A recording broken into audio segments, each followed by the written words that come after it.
Welcome along, everybody.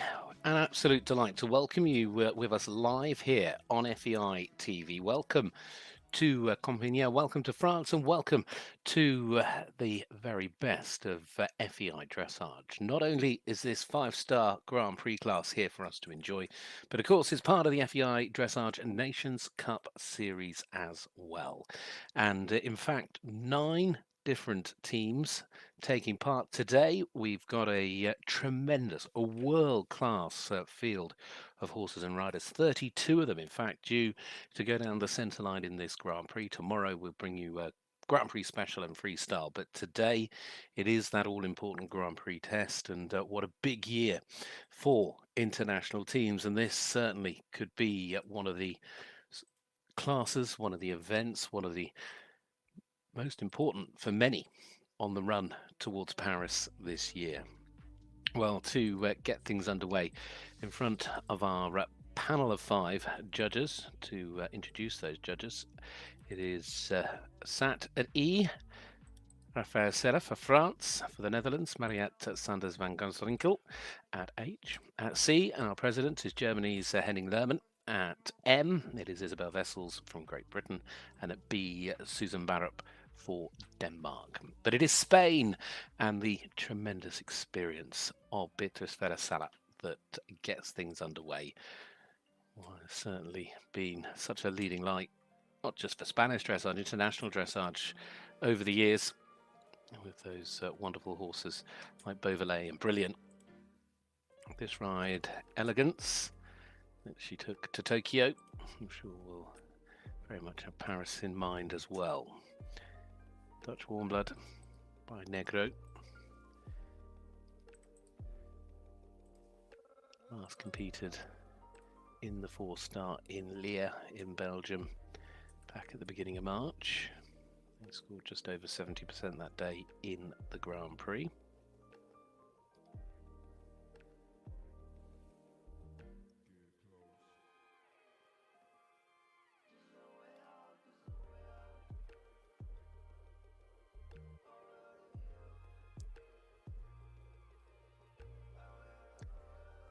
A bit rush maybe in the rain back.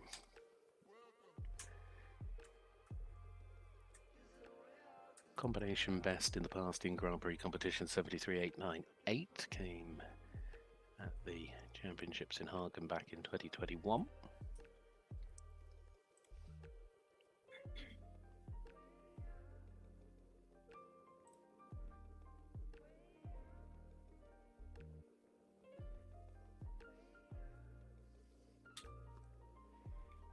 Keep that activity.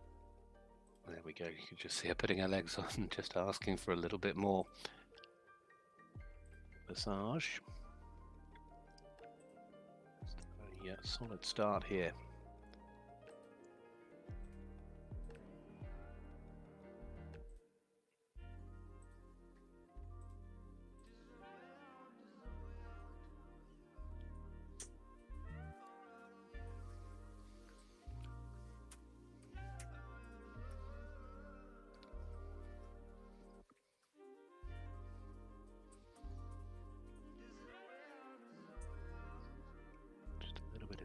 Creeping in there, you can see just having to stop the horse going into the trot as she came back into the collected walk.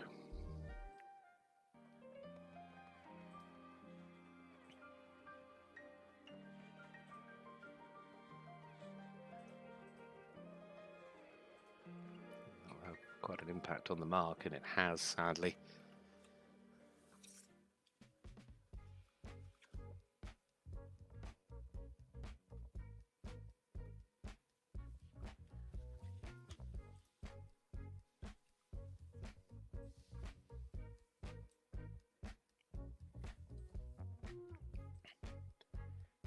See the tension creeping in. She's trying to keep a lid on it.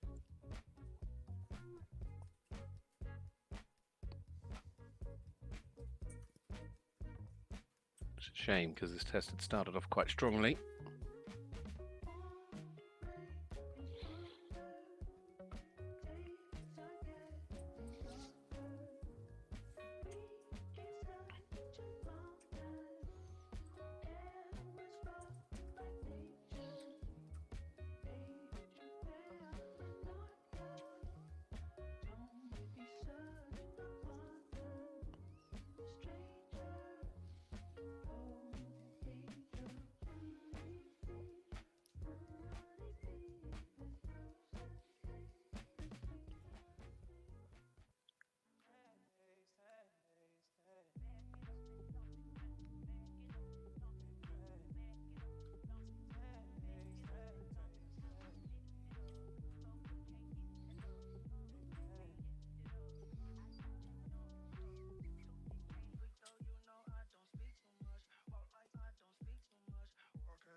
Watch they keep that fluency in those side-to-side movements.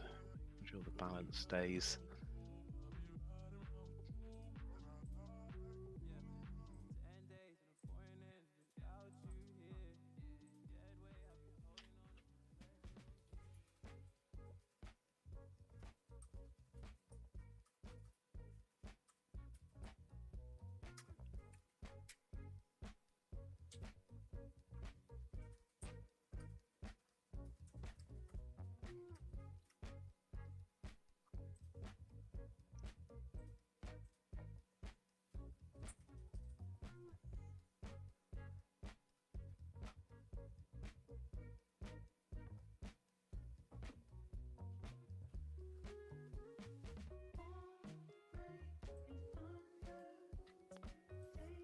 She just felt that second pirouette getting a little bit wide. She corrected that towards the end.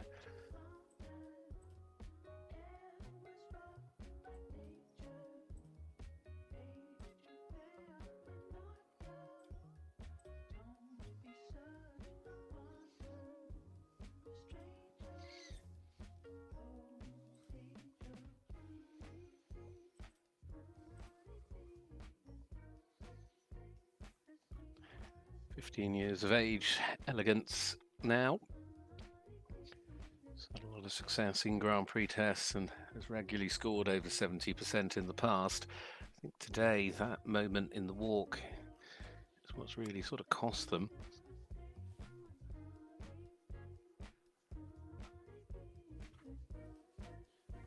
And again, just having a little bit of an issue there.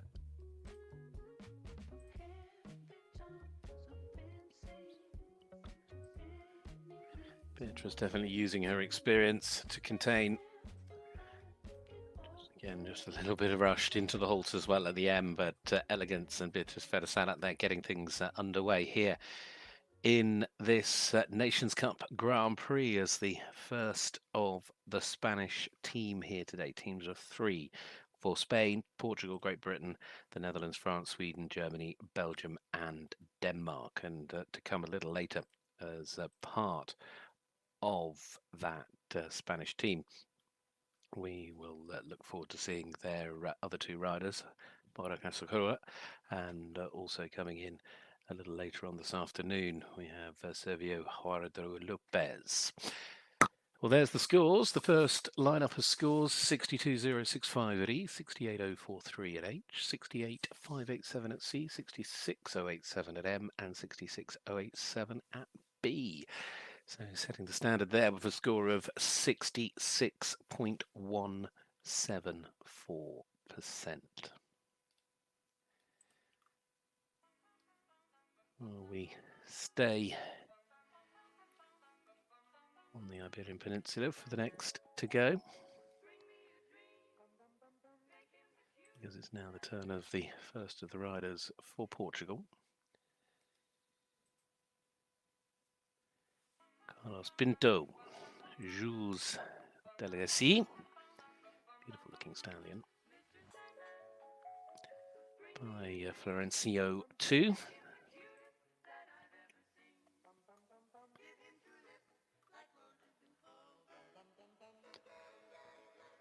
Fabulous family history in the sport. Of course, his brother rode in Beijing, Hong Kong at those Olympic Games in 2008.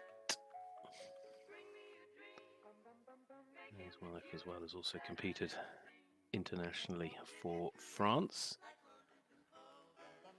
Carlos himself has ridden in those games in Hong Kong. He's most recently competed at the Europeans in 2021 when he rode Legues Celito Menes.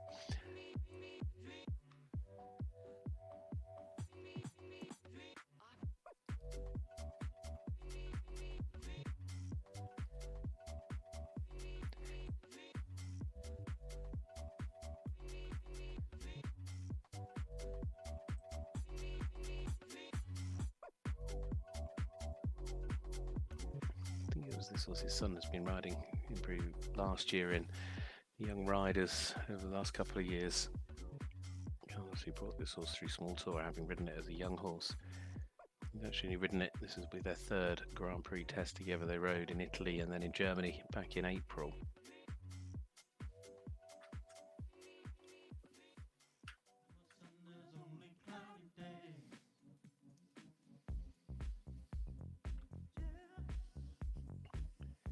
Previous best being 65.128 for these two, and today already it's just lacking this 10-year-old the all-round qualities, and sadly with those errors it's got even more and more difficult.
This has certainly settled down as the test has unfolded, although still needing more connectivity.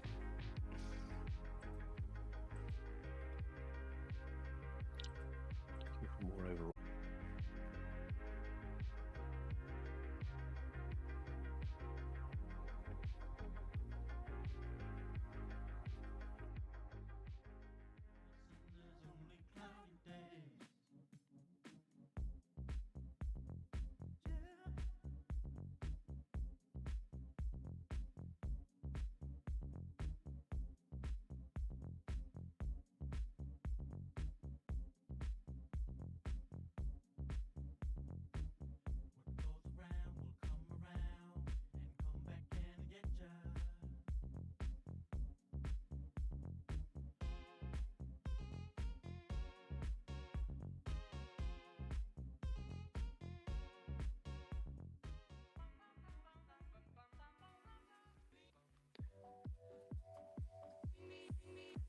To recover a little bit with the score, but certainly the judges will be looking for more.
Again, very rushed through the pirouettes.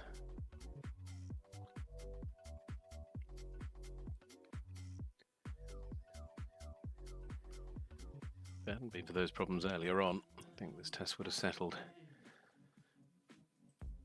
much closer to where they've been recently. It's only their third Grand Prix test and their first 5-star Grand Prix test here today.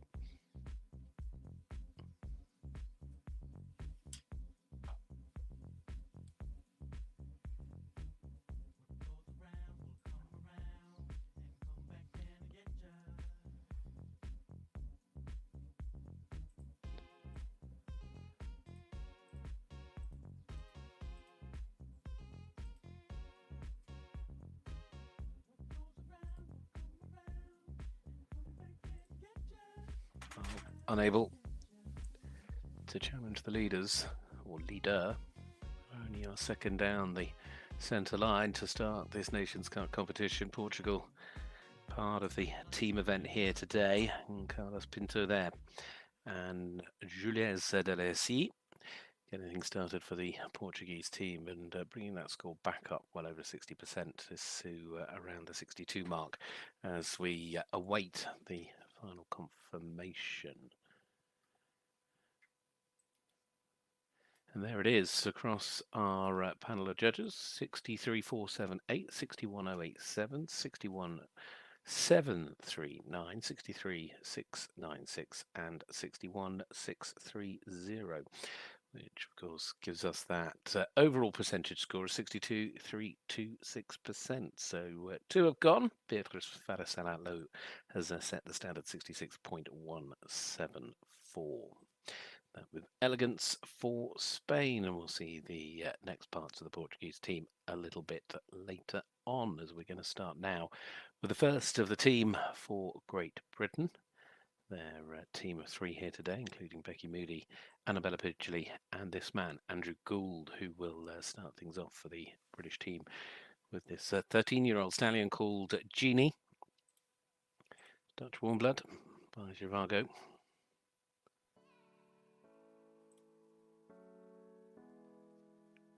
Partnership that have been together for a good number of years. Andrew first competing in the small tour internationally back in 2020. And then this year he's made the most of being able to come over and be abroad and ride earlier in the year in Le Mans in France.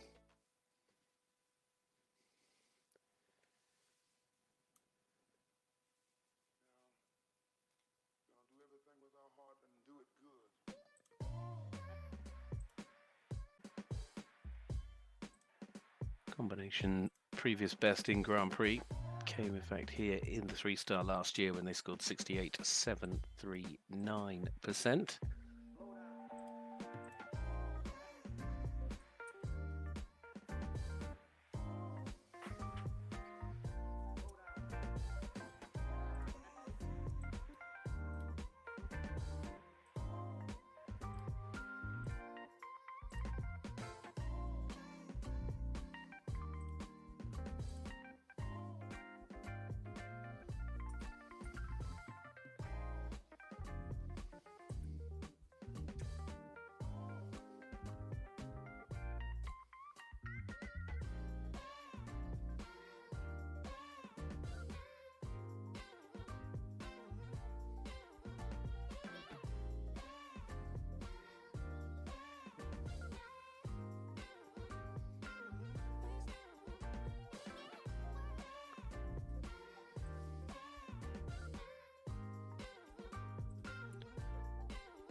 Solid start from Andrew and GD.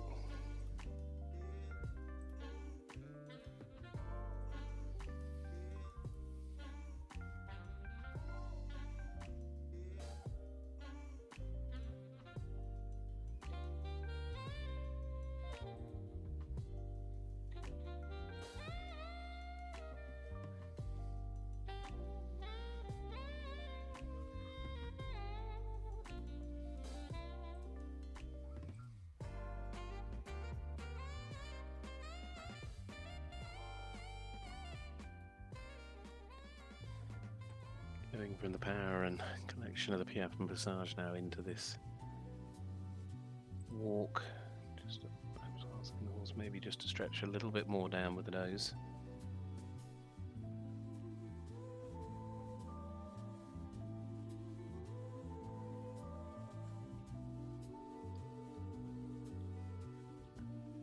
A little bit of tension creeping in, a little bit of resistance there,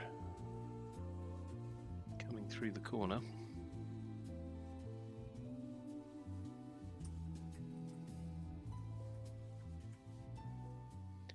Just seeing where that's just brought them down by about a percentage on their mark.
Much more relaxed. They got into the test. Could change at the end of that line.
Final line from Andrew.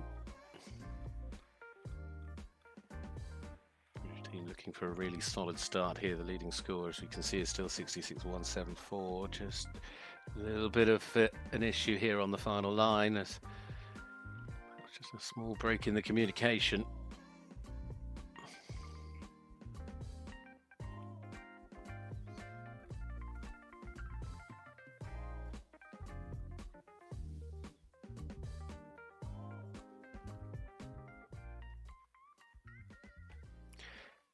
But nevertheless, starting things off for the British team there with the 10-year-old Genie Andrew Gould for Great Britain.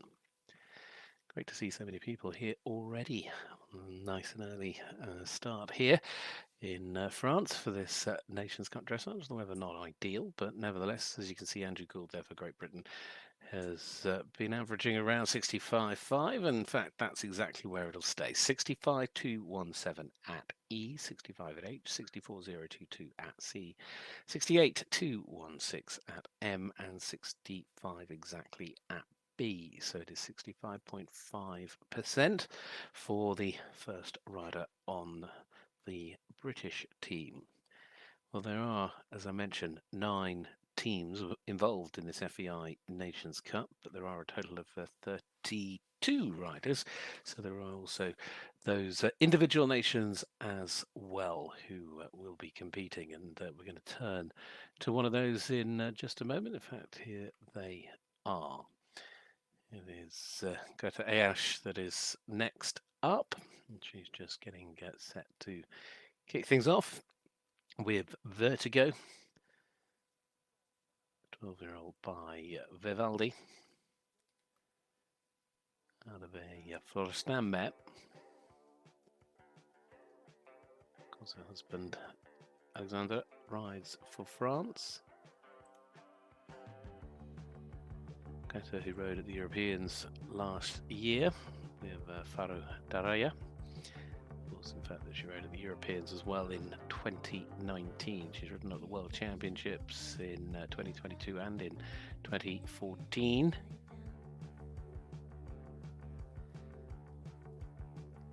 Last outing with this horse was in Fontainebleau in the 5-star back in April. And they scored 65.674 in the Grand Prix test. Just again struggling with the opening halt as to contain that energy and that willingness.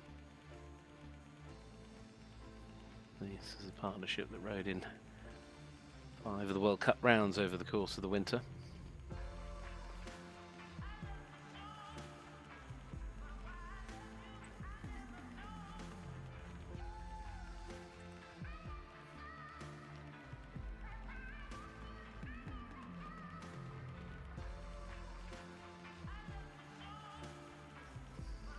So with the difficult start, the score has struggled to really get going.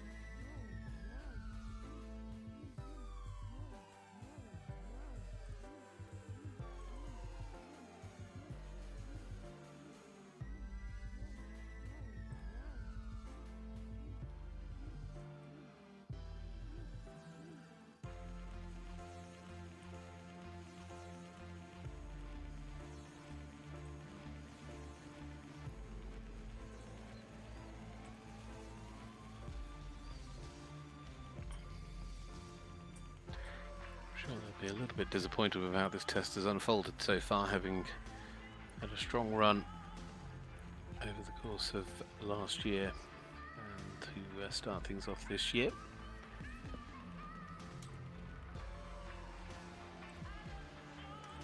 Been averaging around 67-68% in Grand Prix tests up till this point.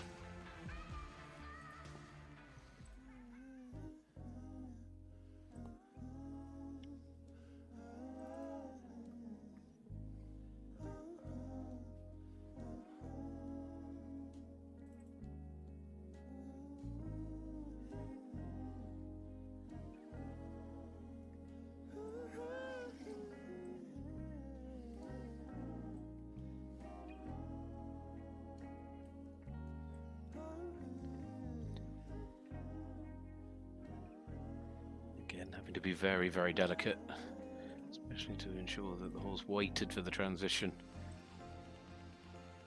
into the passage.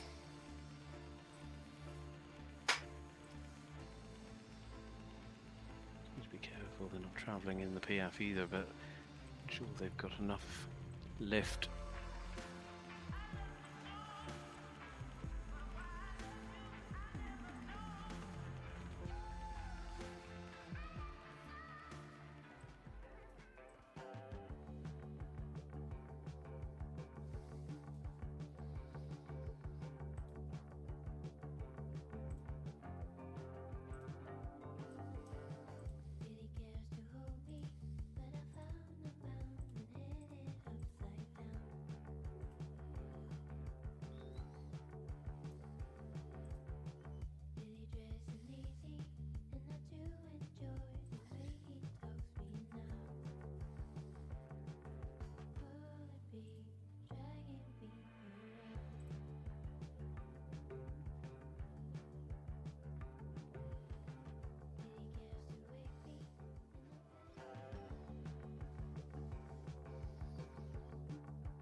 losing the energy, losing through the canter half passes on the zigzag down the centre line. Just to re-engage that hindquarters, bring some lift. Drive the power from behind.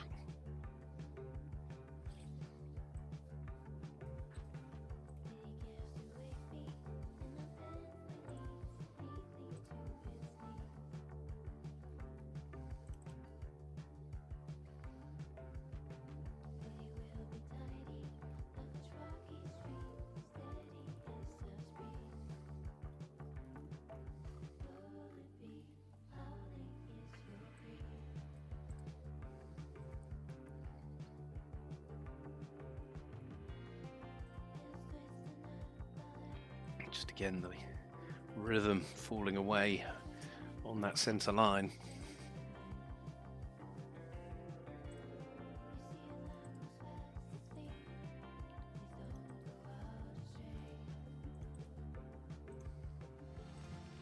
With those problems, the fall falls away as well.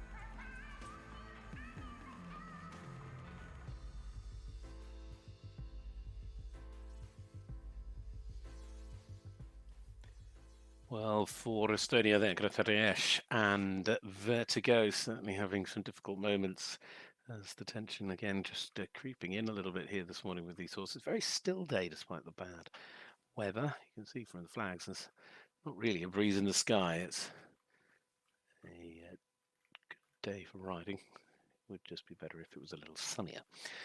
Well, the score is up and it goes into 4 for the 4 we've seen. So at E 60.870, at H 239, at C our president awards 60.543, at M 61.969, and at B 62.283. So as you read, it converts into a percentage score of 61.826. Beatriz Ferrer-Salat and Elegance have set the standard.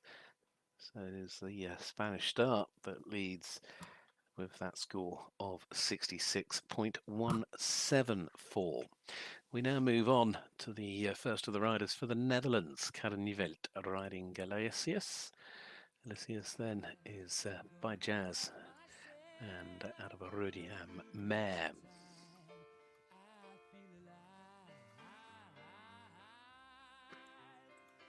She's now been riding for a good number of years. She took it as a young horse, as a 7-year-old, to those young horse finals.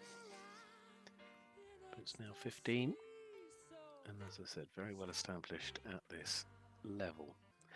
Also rode in Fontainebleau recently in the 5-star, where they scored 67.783.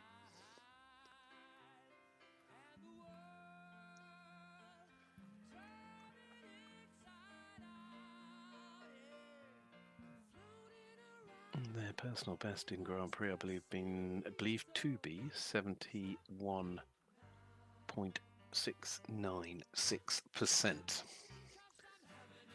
Just having a little look back, trying to make sure the bell has gone.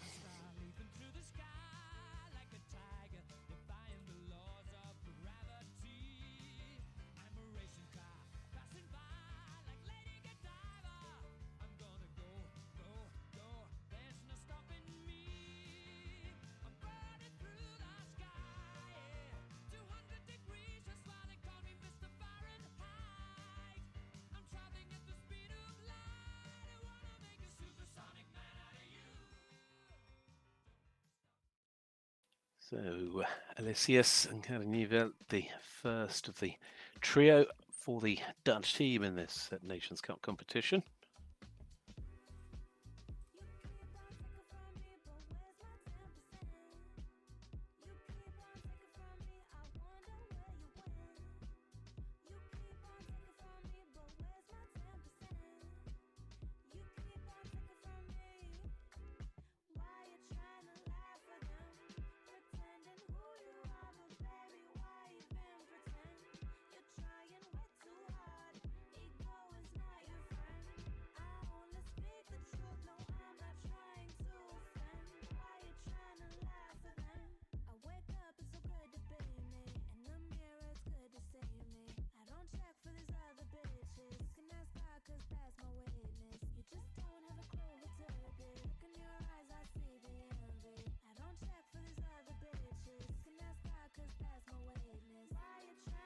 Certainly the most impressive start to this point.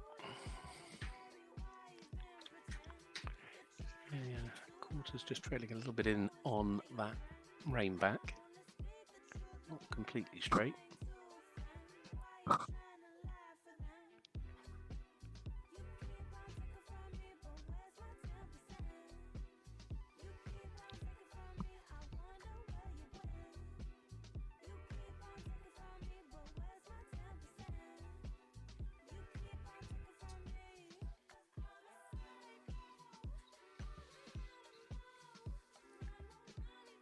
Just wanted to watch the weren't travelling, bring a little bit more energy to the PF and Passage, but certainly the PF.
Really relaxed, impressive movements. So the whole Swiss horse had beautiful paces.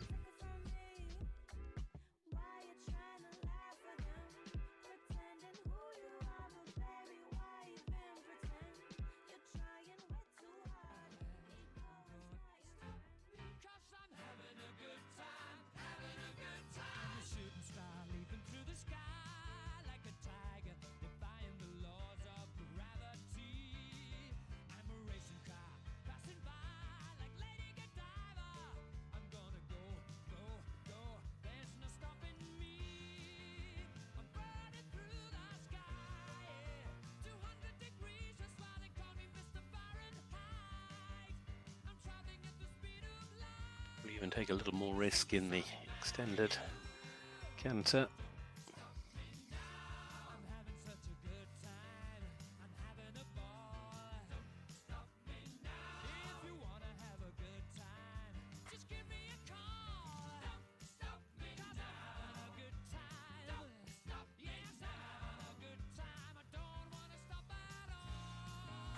Solidly in the lead in terms of the marks.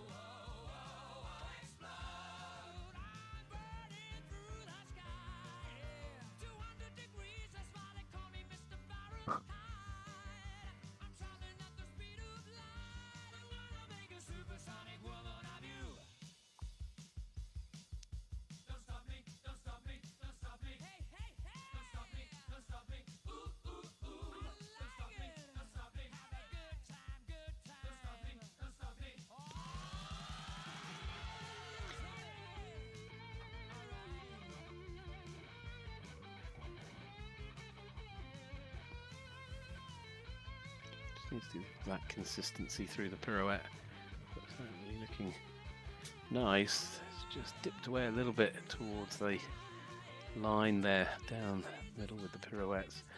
A change in the centre, of course, with it their score just slightly now more in touch with the leading score. They were clearly putting together a stronger outright performance. That's just dipped away a little in the eyes of the judges.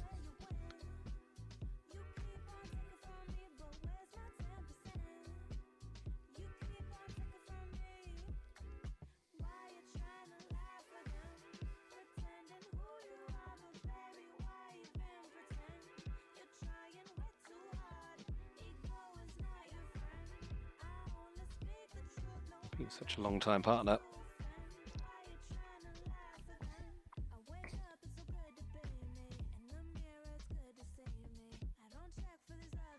That was Elysius there, and Kr&uuml for the Netherlands, the first of the Dutch riders. Looks to be moving into the lead from an individual standpoint, and the Netherlands will be delighted with that to get a solid first score on the board and have it ahead of those that have already been, with their final two riders to come a little later. Of course, the Nations Cup competition is a culmination and an addition of the three rider scores. And talking of scores, 66.087 from E, 67.174 at H, 66.196 at C, 68.152 at M, and 67.065 at B. So it's a total percentage score of 66.935%, which, as we saw there on the screen, does indeed move her up into the lead as it currently stands. Plenty more dressage tests to go, though. Next up, it's the first of the French team. What a year it'll be for France, hosting the pinnacle of equestrian sports and the pinnacle of sport, with those Olympic Games taking place in just a few months' time. Riding here with Gotilas de Fouliard, this Dutch warm-blood Batotalas, and of a Ferromet.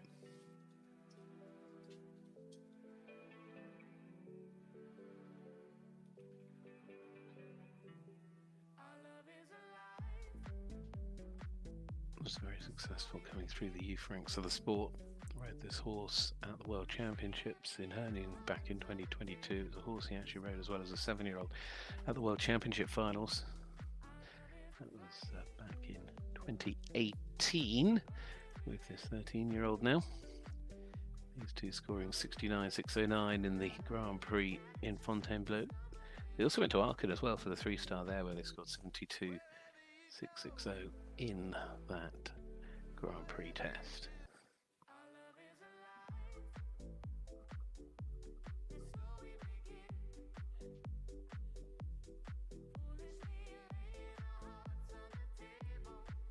Just like that, it will come to its conclusion. So,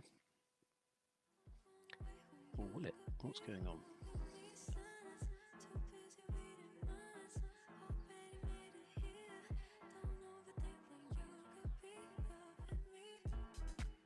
Underway.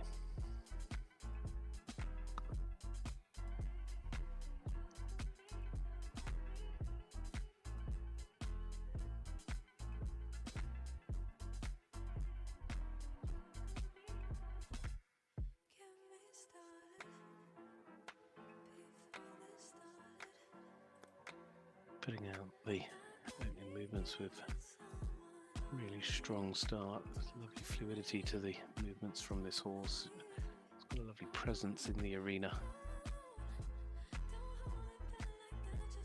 Showing good communication between horse and rider at the moment. This is such a big test early on with the good solid downwards transition into the rein-back. It's been very careful though through that rein-back.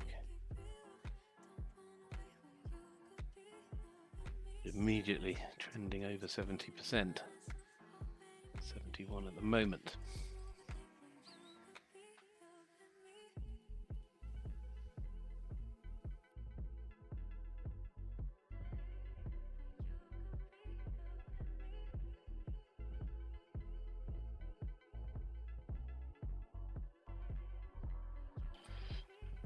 Much stronger level of activity in the Passage and Piaffe than we've seen.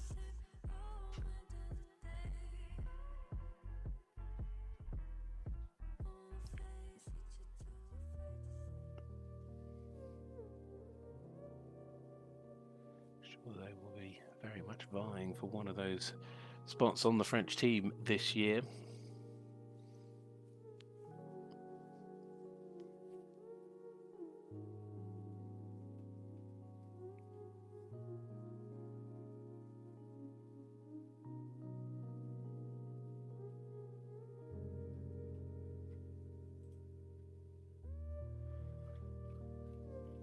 Timing is everything, especially in sport, and that was bad timing. Did bring them to for a halt, sadly. We'll hit their mark. It does, it drops it below the 70% line after what had been a really, as I say, solid, really strong performance. Maybe wants a little more lift and energy through the Piaf, just travelling a little bit.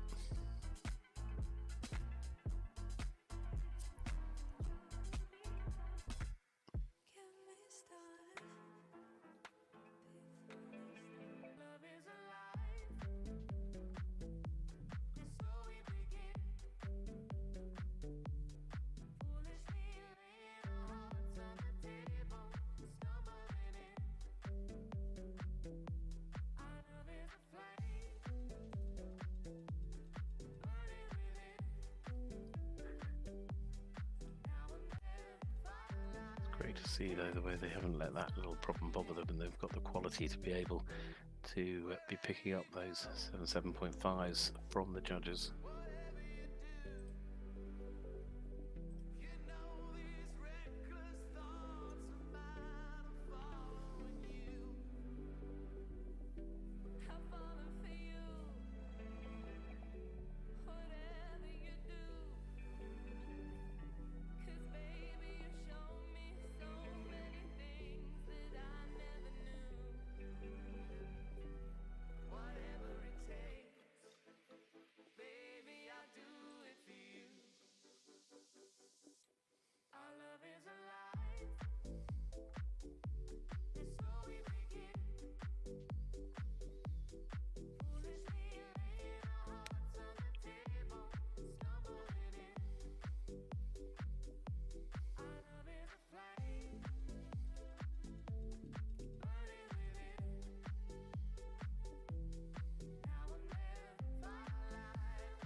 Wide to keep the control through the first part of the Piaf, although the score from the movement so far still now keeping them above that 70% marker.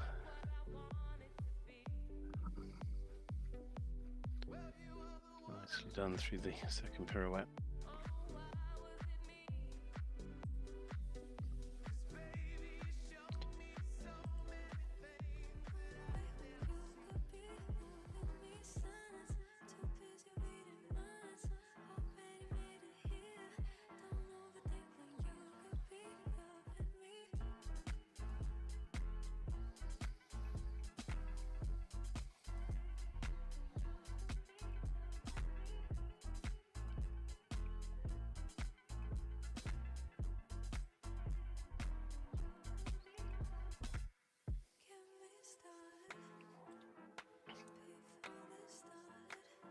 Certainly making sure they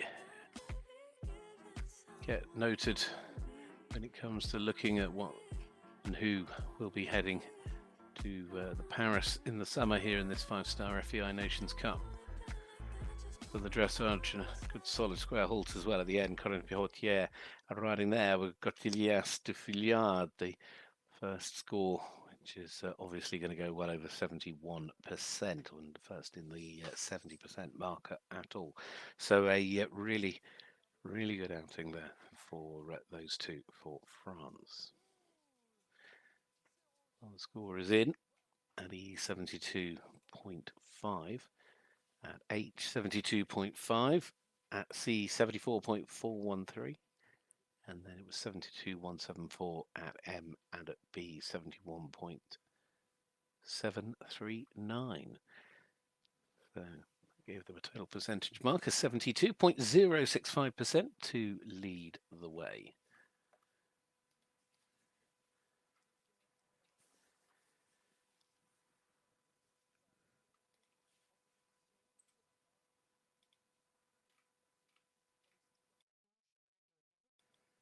Well, the next is coming forward.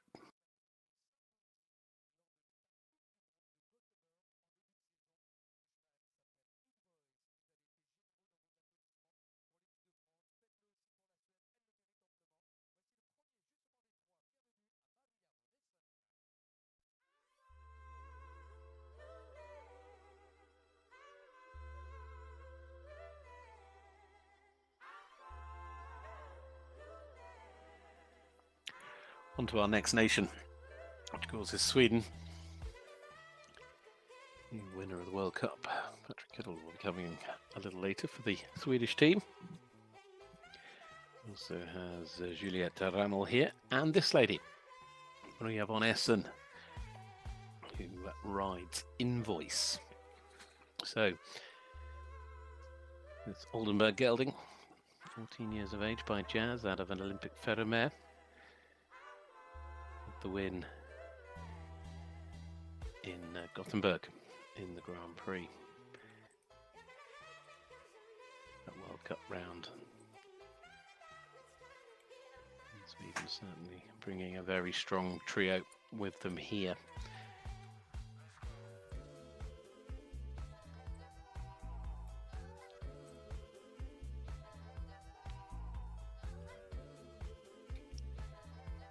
Horse out in Grand Prix for the first time back in 2023, last year, middle of last year. And as I say, that World Cup round in Gothenburg certainly stood out. They scored 76.2% in the Grand Prix that day, and then 71.261. I'm looking at my notes for the freestyle there tomorrow. 76.2 was the freestyle mark, where they finished second in the Grand Prix. Second in the freestyle and first in the Grand Prix itself. And then won the Grand Prix and the Grand Prix special in the Netherlands in Tolbert in April.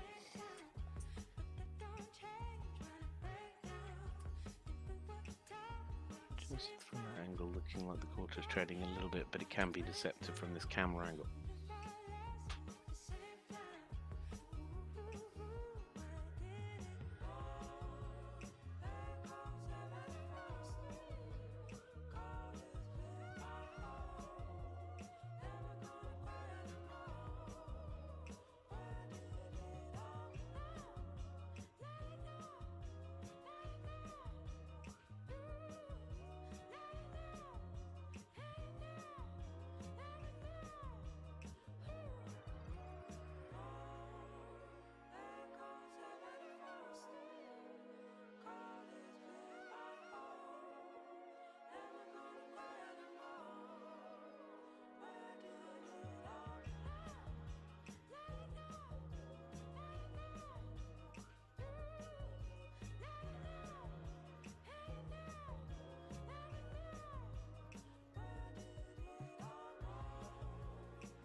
Very much on par with what we were watching with Corentin Pottier and Cotilis sur Filiard. This ride from Maria von Essen and Invoice, a combination that continues just to seem to get stronger and stronger.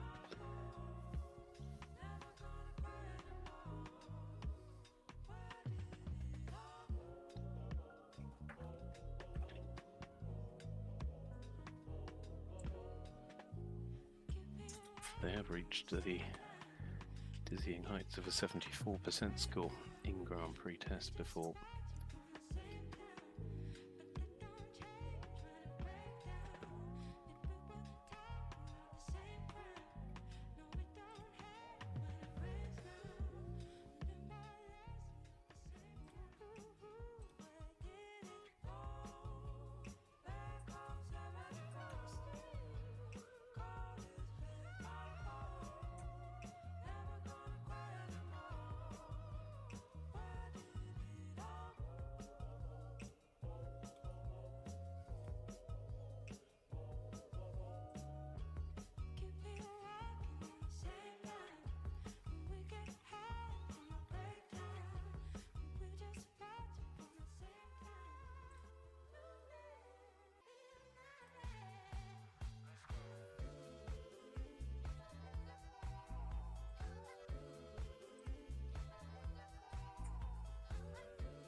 so thorough. She precious like little pearls, hair straight of them pearls. Beautiful cause you earned it, making this thing worth it.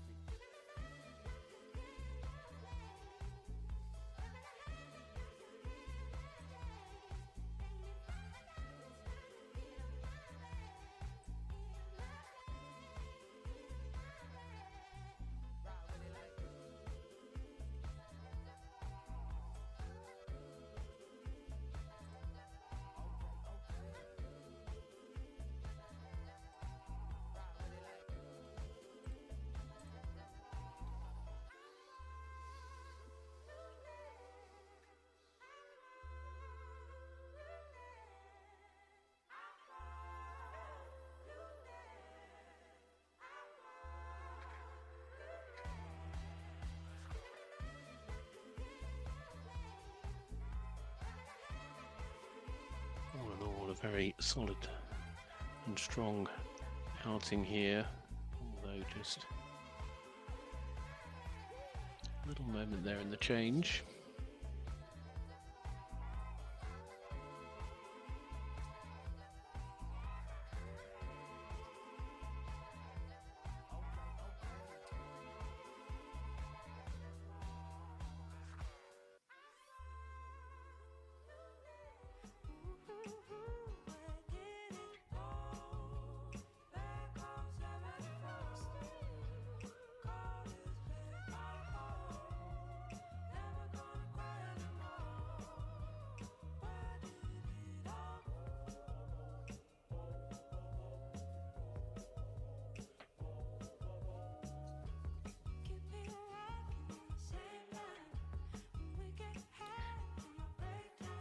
There's no mistakes on this final centre line. There's no reason to think that Sweden shouldn't set the early standard here with Marie von Essen, Maria and Invoice.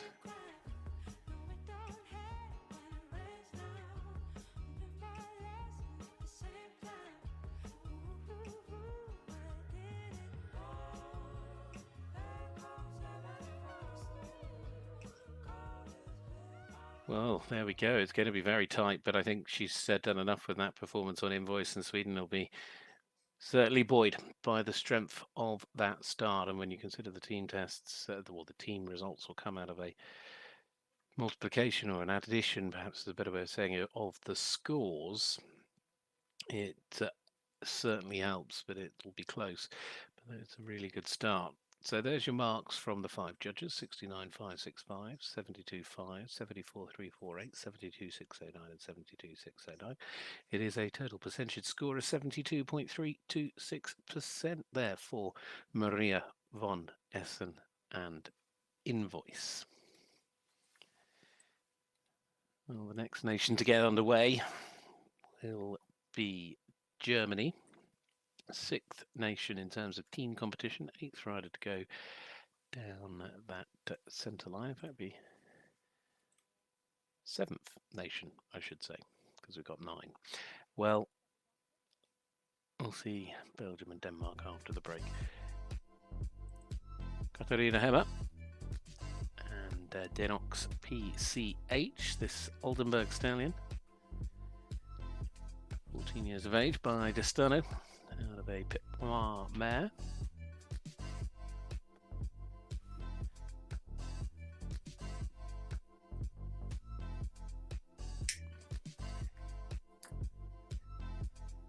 They rode in the 3-star at Arkham back in March. They scored a 72.543 in the Grand Prix test that day. Combination, though, have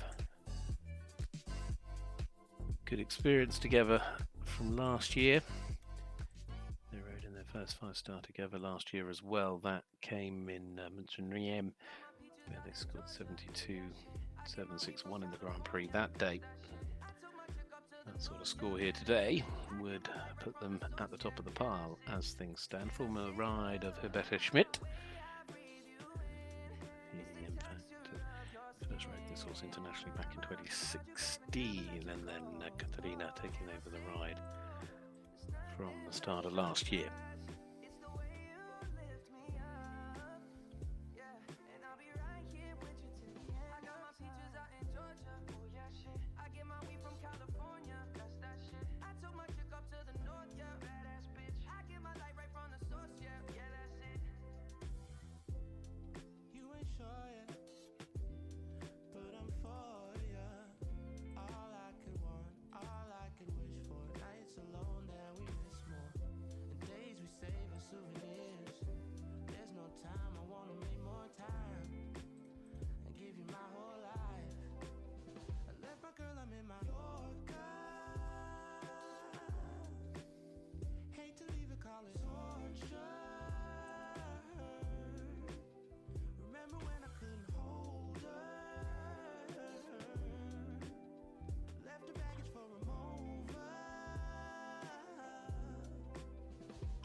Really impressive start in this first test for Germany.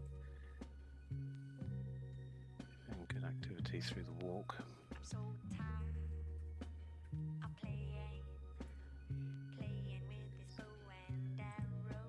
Gonna give my heart away, leaving to the other girls to play.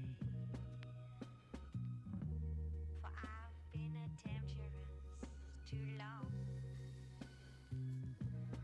Yes, give me a reason to love you. Got my peaches out in Georgia. Oh, certainly got some beautiful paces. This lovely stallion. I took my chick up to the north, yeah, badass bitch. I get my light right from the source, yeah, that's it. And I say, the way I breathe you in, it's the texture of your skin. I wanna wrap my arms around you, baby, never let you go. And I say, there's nothing like your touch. It's the way you lift me up, yeah.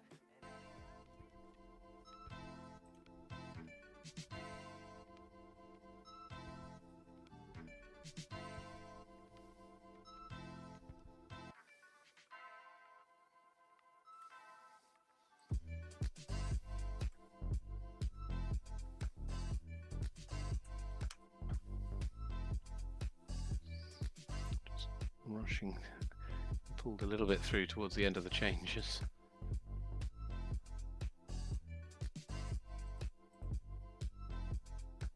So much power to contain and control. The beauty of this sport, the understanding between the horse and rider. Very much putting together consummate performance. Certainly at the top end of what they've done before.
Got my peaches out in Georgia, oh yeah shit. I get my weed from California, that's that shit. I took my chick up to the north, yeah, badass bitch. I get my light right from the source, yeah, that's it.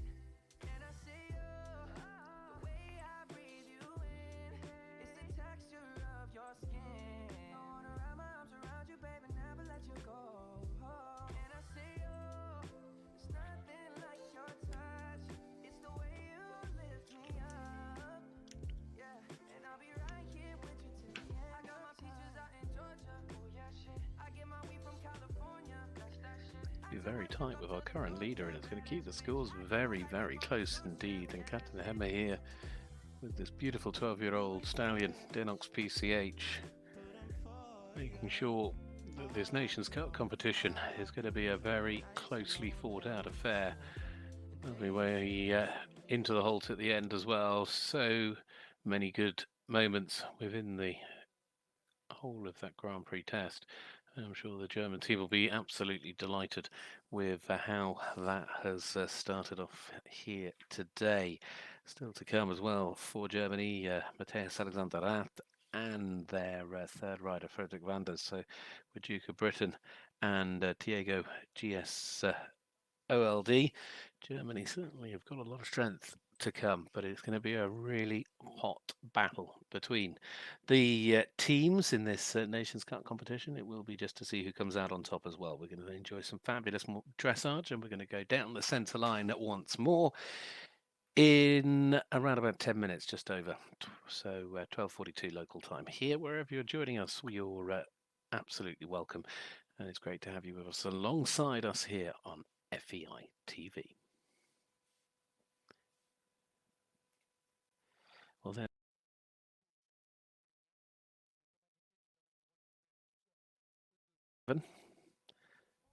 71957, 72065, 73152, and 71957. So 72555, sorry, 72544.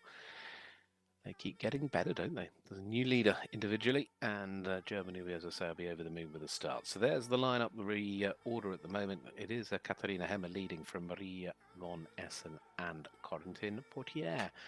We'll be back in 10 minutes' time with the next part of this Nations Cup Grand Prix.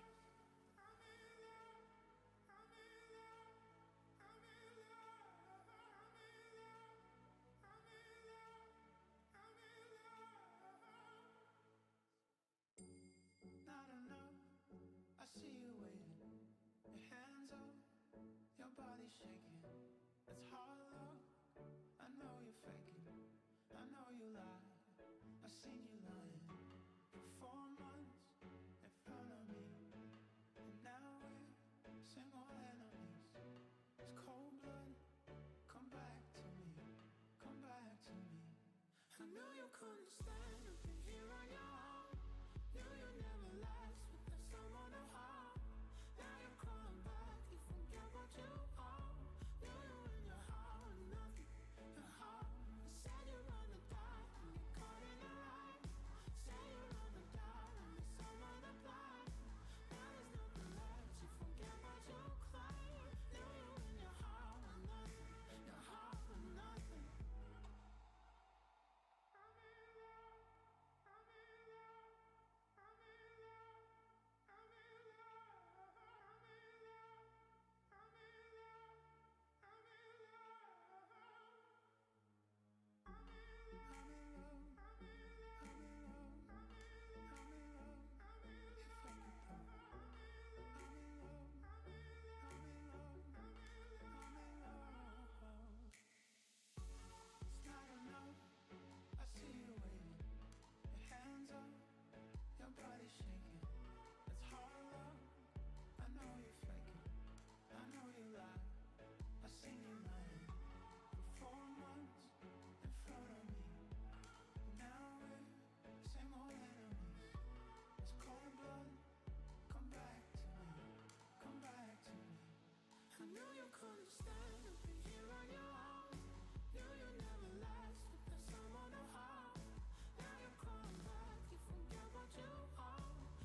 show your worth, child.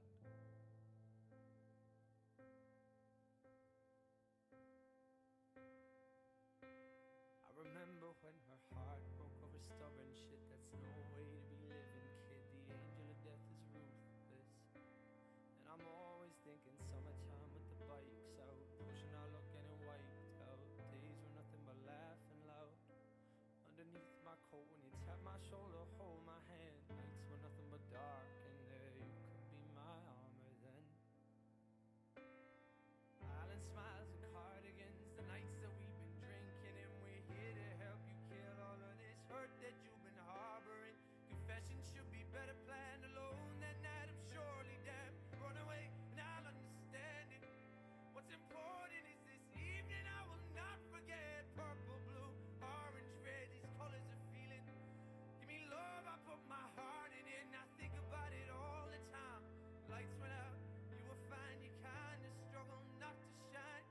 I still love you though, I still love you though, I still love you always. So hold me when I'm home, keep the evenings long, crack and break and part ways. I still love you though, I still love you though, I still love you always. So hold me when I'm home, keep the evenings on, let's not crack and break and part ways. And I wonder if I could let it down.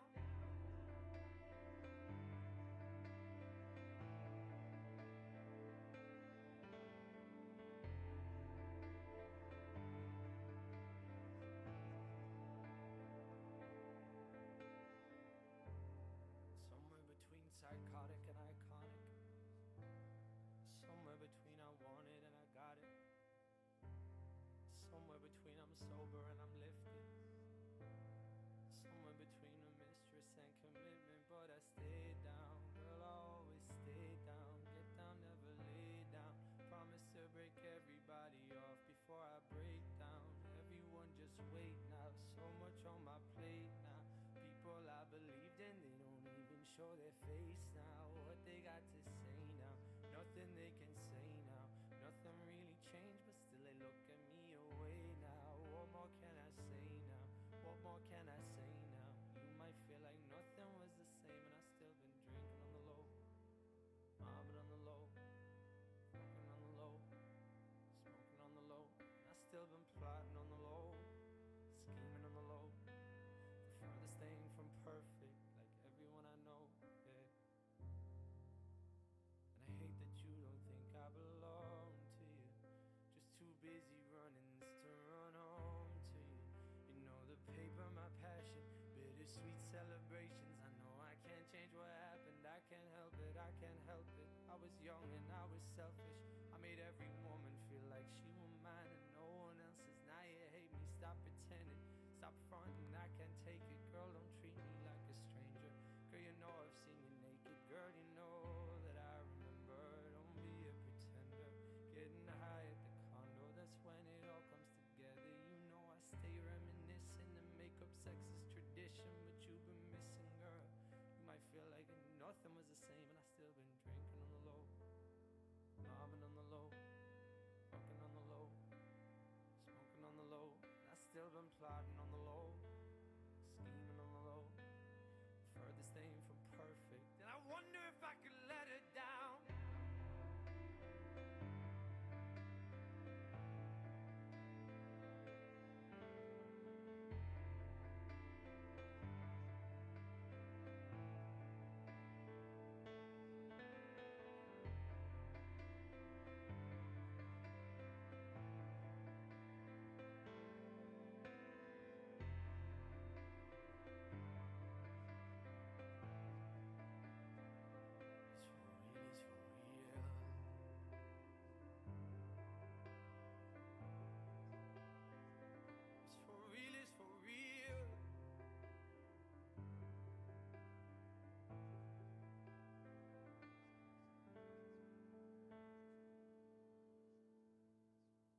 they know your first name is free, last name is down, but you still believe in where we're from.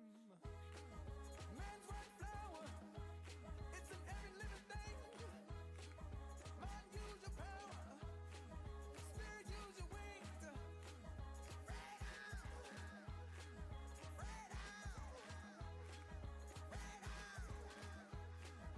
Freedom,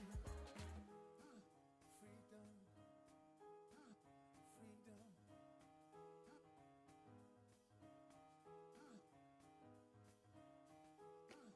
Hold on to me, don't let me go. Cheetahs need to eat. Welcome back, everybody. Delighted to have you with us on FEI TV for this exciting day of competition here in France, in Compiègne, because it is Nations Cup Day here with the Grand Prix test for our 5-star dressage riders.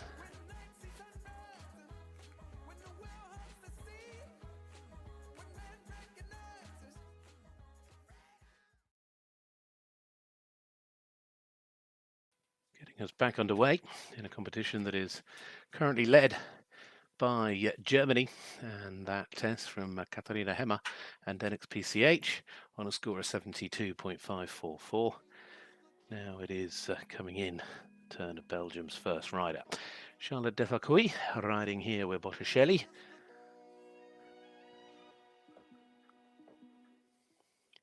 Dutch Warm Blood the Stallion by Vivaldi out of a Kos mare.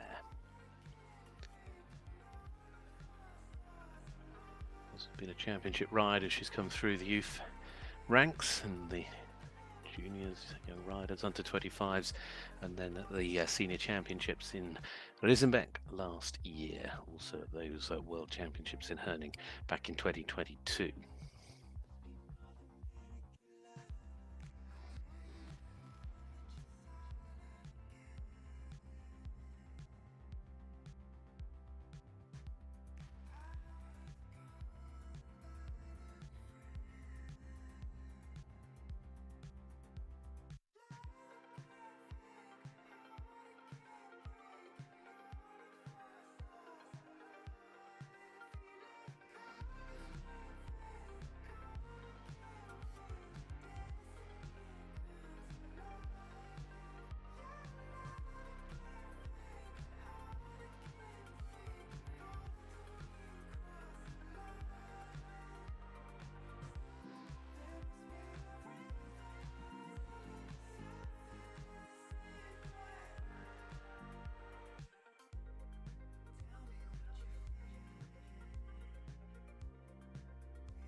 I think they're going to be a little disappointed with the way things have started off so far.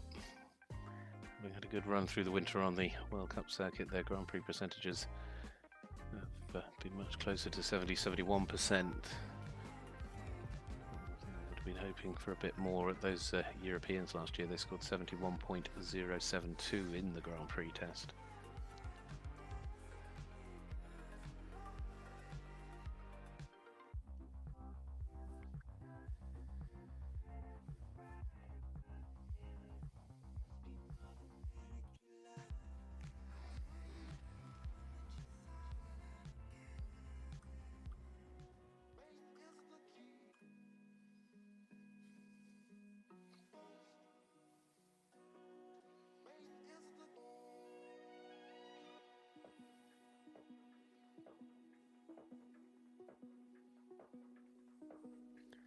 Two-time tempi changes.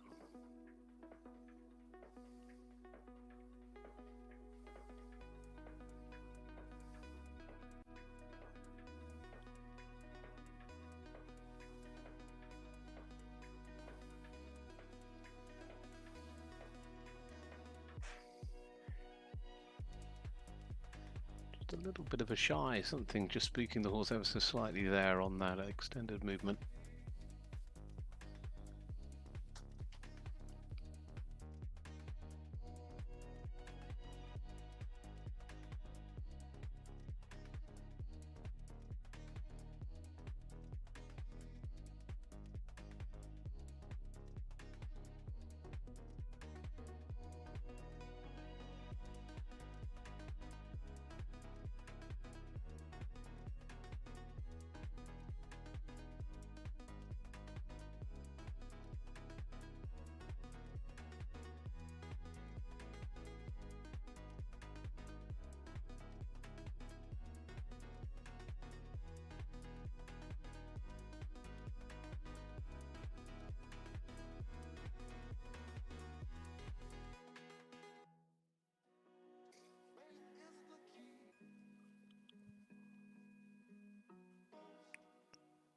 Few little moments, just counting against them, and they're building up.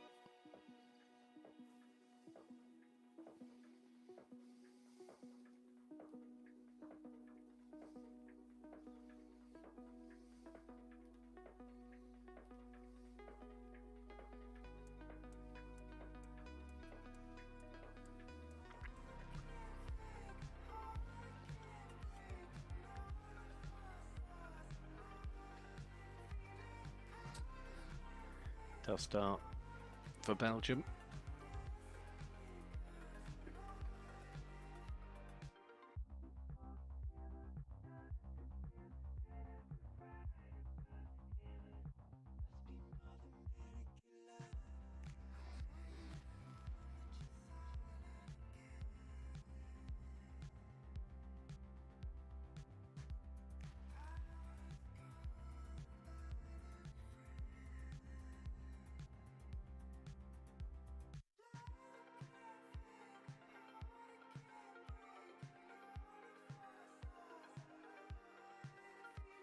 Getting us back underway, a championship partnership from the last European and World Championships. It is Belgium's there with Charlotte Defalque and Botticelli, the combination there, the first of the three riders for Belgium here this afternoon. Fleur de Win to come a little bit later on, and Larissa Pauluis and Flambeau. Those are the other two riders on the team. And there's the first of the scores for Charlotte Defalque. It is E63043 at 8.64.565, at C64565, at M63478, and at B61848. Total percentage marker 63.5 for the Belgium partnership. Germany, Sweden and France, though, fulfill the top three slots. Of course, as I said at the start, there are 9 different teams taking part today, although in all there are actually 13 different nations, with Estonia, Thailand, Australia and Luxembourg all having riders here as individuals. But we still have one more team rider to go, and that'll be the Danish team. And it is Daniel Bachmann Andersen that is going to kick things off for them. He's just over there on the far side, just settling the horse in as we begin to take a slightly closer look at one of the Danish stars, a man that of course has had a tremendous career, including team medals at European Championships and the team gold at the World Championships in Herning on Marche-Belle. Today he rides Veron. This the horse that was part of that bronze medal winning team and risen back last year for Denmark. The Westphalian stallion is by Vitalis and out of a Gosta mare. Daniel started with a ride at the back end of November in 2022 in terms of international competition. It was originally competed in the small tour classes by Helen Lannan-Hannenberg, but has gone on to great success. In fact, on freestyle, it's been a real star on a couple of occasions in the freestyle. We've seen them go through the 80% marker. In terms of Grand Prix competition, their last outing was in the 5-star in Herning in March of this year, where they finished second in the Grand Prix on 74.783%. Their best mark came actually in the 3-star the previous year in Grand Prix competition. It was only a fraction more, 74.848. Certainly a combination I think that the Danish team will be hoping can put them in a very strong position at the start. They've been averaging around the 74% mark in their Grand Prix tests, and look what they start with, their average. So we certainly see a good outing here to kick things off. Very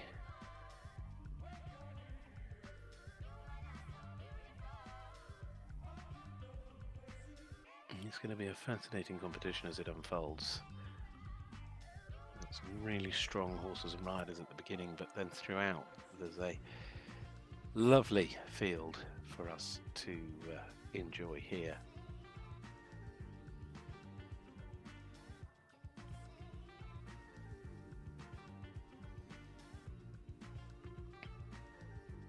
Looking nice and relaxed through the rain back.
So consistent in the way they're able to perform together, and this horse that seems to get stronger with every outing.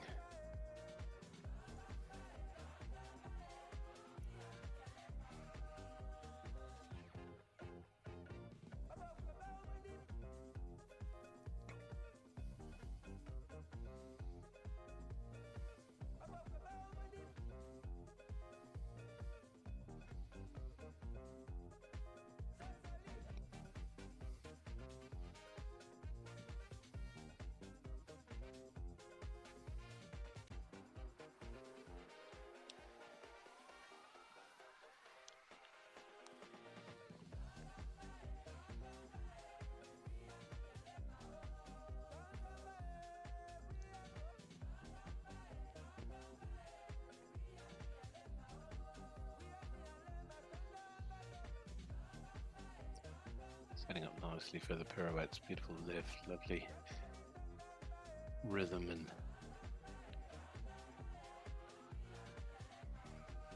beautiful jump through the canter change.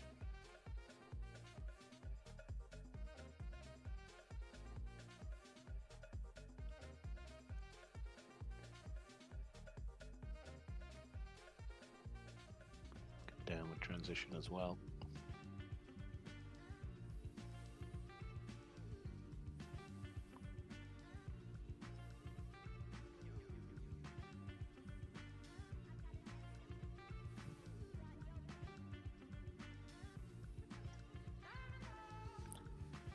Certainly heading for the top of the pile, and the Danish team will be over the moon. But I think Daniel certainly making a statement with this ride as he looks ahead as well to a big summer performance maybe in Versailles.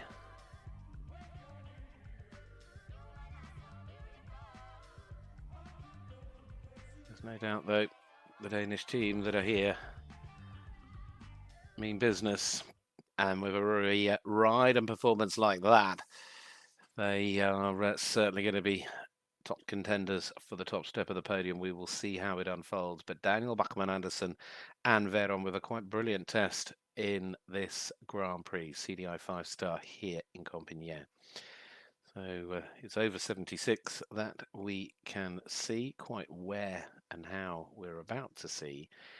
And there is the score. It comes in with 73.478 from E, 76.848 from H, 76.087 at C, 76.196 and 78.152 at B. So E and B sort of countering each other, but it's the straight line across the middle to give them the 76.152% mark, which is quite brilliant and quite a lead.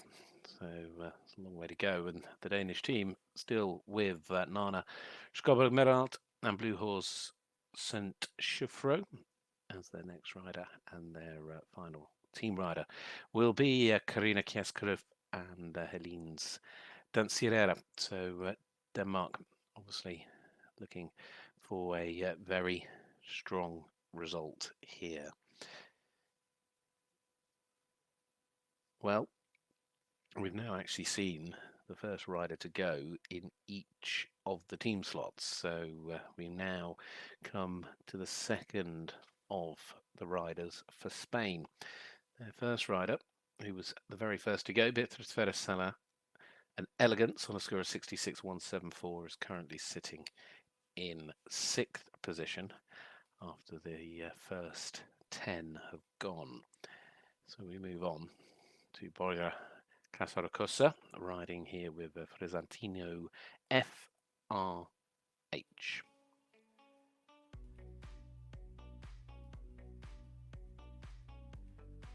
Hanoverian Stallion. It's only a 9-year-old, this though, by finest. Out of a quarter-back mare.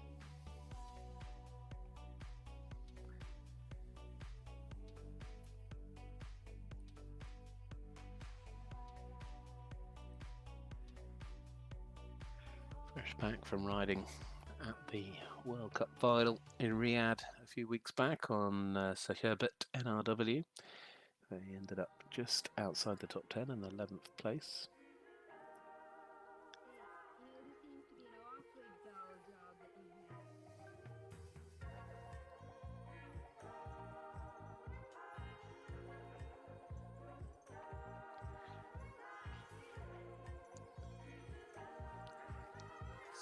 Be fascinating. It was a really strong start. I was about to say, I'm certainly going to be fascinated how the horse does here today, because it is, as I say, it's only a 9-year-old.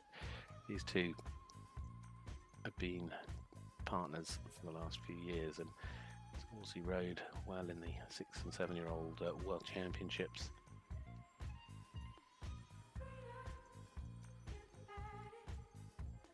Took the win as a 7-year-old in 2022 in Deauville.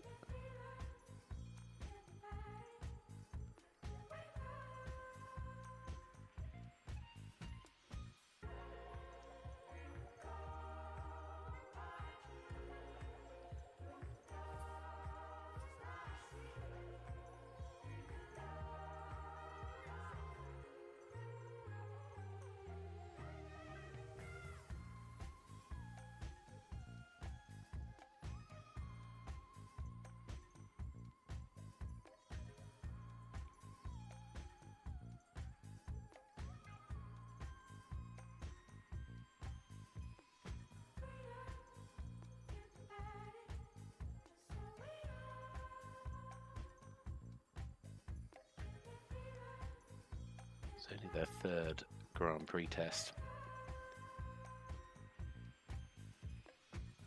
They rode in March of this year. The beginning of March in Moitiés, where they scored 71.696%. We're not too far off that at the Star in Aachen at the end of March, when they scored 69.609. It's the first time they've ridden a 5-star level.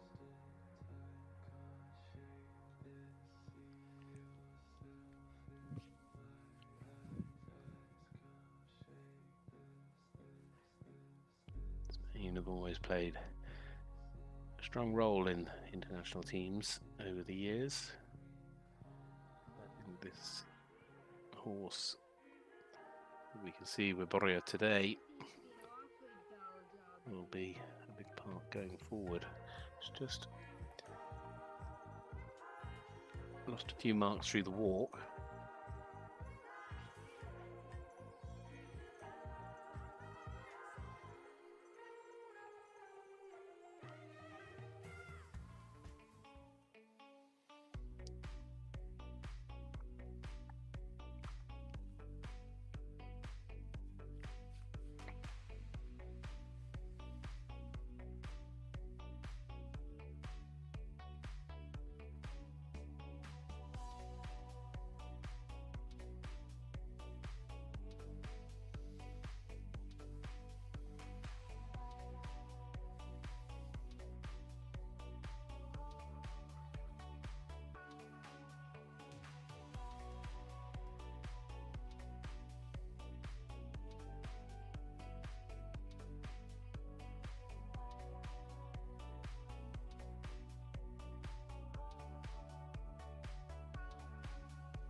Already so well established through the pirouettes and throughout all the movements,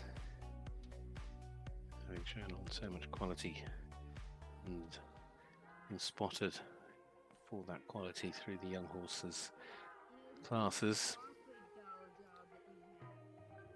It's really right up there, and only their third test. As I said earlier, it's their first 5-star for this combination third Grand Prix test. Going to be very much on par with the score of their previous two. And on such a big day, it's certainly going to give the team score a lift as well. Beatrice's score 66.174. It might just have taken a little bit of a nudge with the moments going through the Piaf and Passage within those transitions. I have a feeling it might just go down a little bit.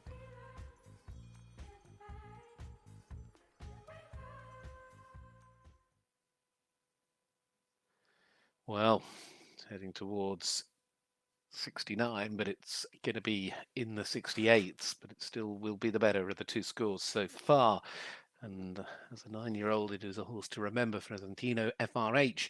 That beautiful Hanoverian stallion is certainly going to play its role for Spanish dressage going forward. And Borja Carrascosa then score is up. Addy 69.130. At H 68.261. At C 69.674. At M 69.674. And at B 68.261. 69% exactly is the final score.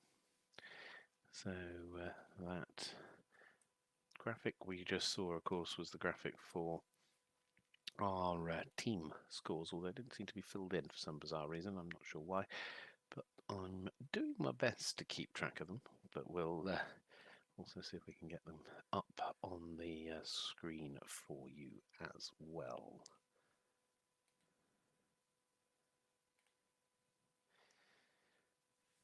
So with a 67.174 and a 69, I think that moves them on to 135.174.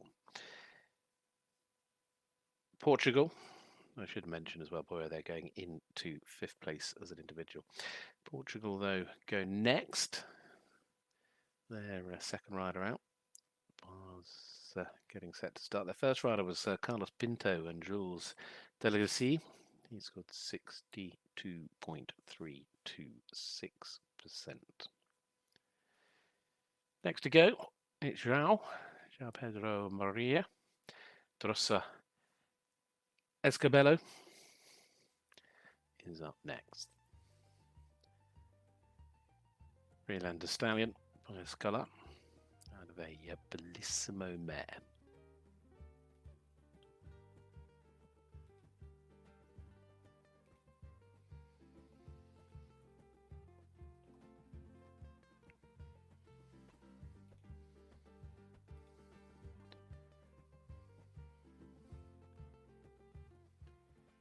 Many championship teams for Portugal, including the Europeans last year with Bachmann Zonic hit OLD. Very qualified for the freestyle on that final day.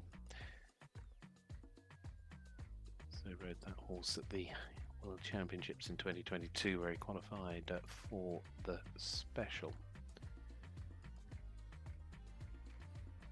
Also, Scabello, though, that he's riding today is still new in many respects. This 9-year-old is competing in its first 5-star here today and in what is only their 5th or 6th Grand Prix test. Yet to break the 70% barrier. Their best score came last year in Hagen, 69.783.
Really nice passage.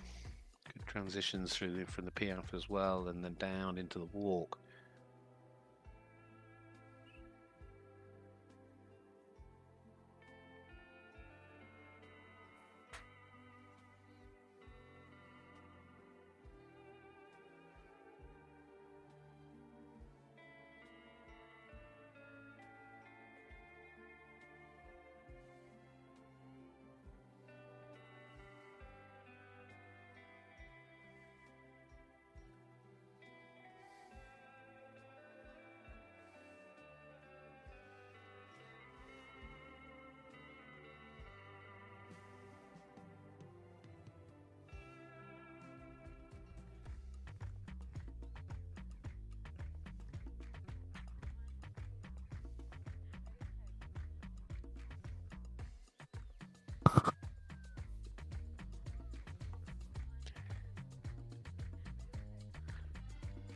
really engaging behind there in the Piaf.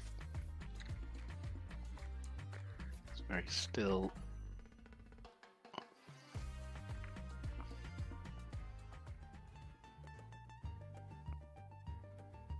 Let's see the mark drop away a little bit from that.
The odd minor moment, perhaps due to the greenness, but it's already well established at this level, and despite not having a massive amount of time in the arena.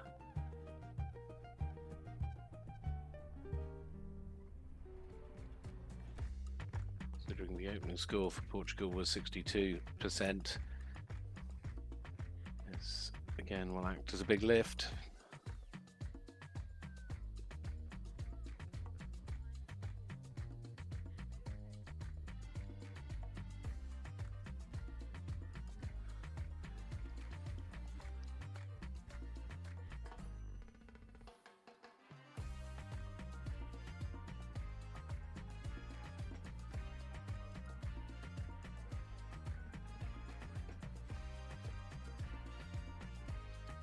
Needs to engage a little bit more behind, just have a little bit more energy in the PF, get on the centre line there towards the end of this test.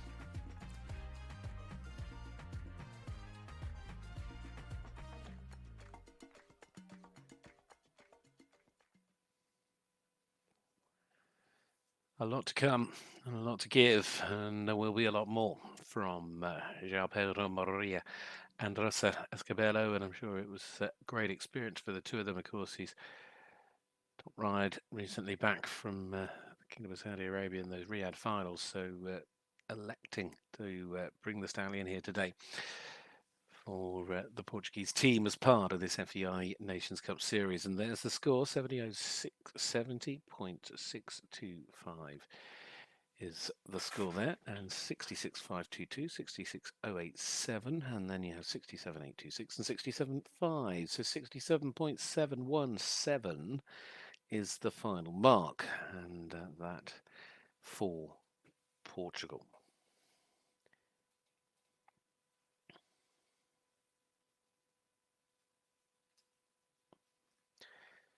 So that moves the team onto a score of 130.043, leaves them 5 marks, or 5 marks behind the team from Spain. At the end of the opening rotation of tests, I think the difference from top to bottom was 14%, to give you a bit of an idea. So we, in a moment, will move on to Great Britain as we we continue this FEI Nations Cup. Individually, as far as that is concerned, in this five-star Grand Prix in the Ville de Compiègne, it is Daniel Bachmann Andersen for Denmark, and Veron that leads ahead of Katharina Hemmer and Denois PCH, and then Maria von Essen and Invoice currently sitting in third, and the 1-2-3 is led with a score of 76.152%.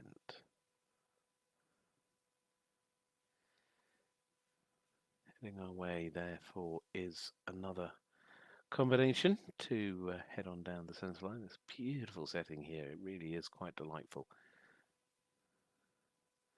That canopy of trees that surrounds the arena, really enclosing it. Well, this is one of the young British stars, Annabella Pidgley, who rides today with Joao, this beautiful Dutch gelding by Apache out of a Tango mare. Annabella, who took over the ride when the family purchased it from Charlotte Desjardins. Of course, this was the ride that Charlotte used at the Olympic Games in Tokyo and those Europeans that followed in Hagen to collect individual medals for her and for the British team as well. Annabella, though, has been building up with this horse alongside riding Espé, her European Championship ride that took her to the individual gold medal at the Europeans last year when she was competing in Hungary. She's a multi-medalist coming through the youth ranks of juniors and young riders, both team and individual. But these two had an outing in April in the three-star in Tolbert in the Netherlands. They scored 72.674% that day.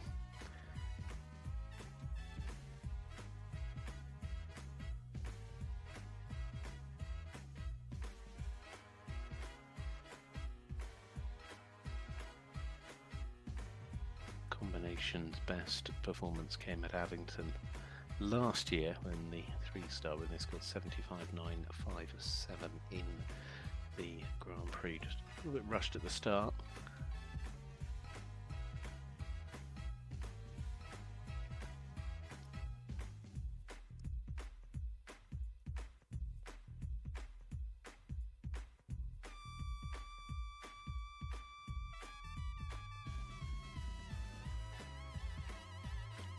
Transition nice and square into the halt, just a little bit sideways. You can see the quarters just coming in a little on the rein back. That score, though, looking quite solid to start with. British team, if they're looking to get towards the podium, are going to need some big scores, but I think Caroline Griff, the team manager, of course, is finish have to keep for the British team, giving the likes here of Annabella her chance at a senior Nations Cup level, bringing Andrew Gould, hugely experienced talent in the form of Andrew that we saw earlier, into the team as well, and giving him his outing internationally. And of course we'll see a little later with Becky Moody, who has become such a contender for the very top teams now, and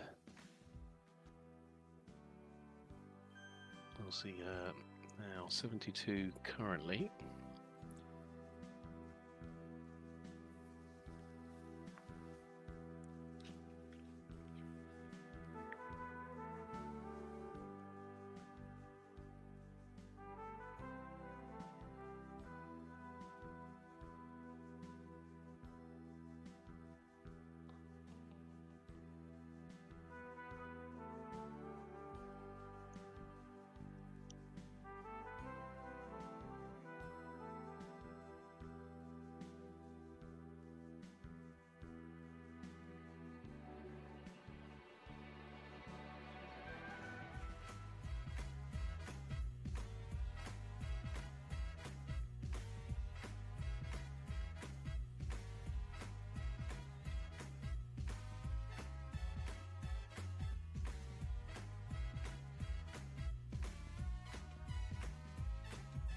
Losing a little bit of the activity there through the Piaf as they come back out into the Passage.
Trending towards 71+%.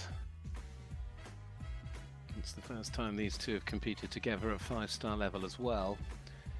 They've got an exceptionally strong field around them. And it's a combination that continue to grow. Taking their time to build that relationship. Annabella working very hard to ensure that connection and that quality is built at the right pace going forward for her and the horse. You know, they are both super talented, and as that combination grows in confidence, it will get stronger and stronger still, which today is over 70% for their first 5-star outing. Part of the British team. Annabella Pidgley there, the reigning young rider, European champion on her other horse, Espe, here today with the 13-year-old Joao. So the scores are in, and it is over 71%. There's the score. It is 69.565, 72.826, 70.109, 70.870, 74.239. Gave Annabella Pidgley and Joao a final percentage score of 71.522. And as you saw, the team mark becomes 137.022. So after two riders, actually Great Britain now move ahead of Spain. And Portugal staying there in third. But next up, we're going to move away from the team competition because it's going to be the turn of one of our individual riders. For Thailand, Suphakamol Vuntanadit riding Dreamboat BCN.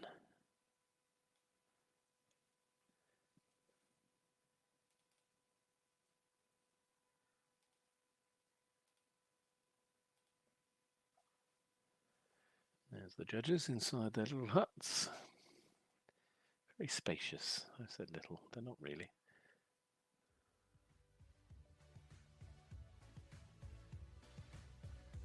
originally from Bangkok.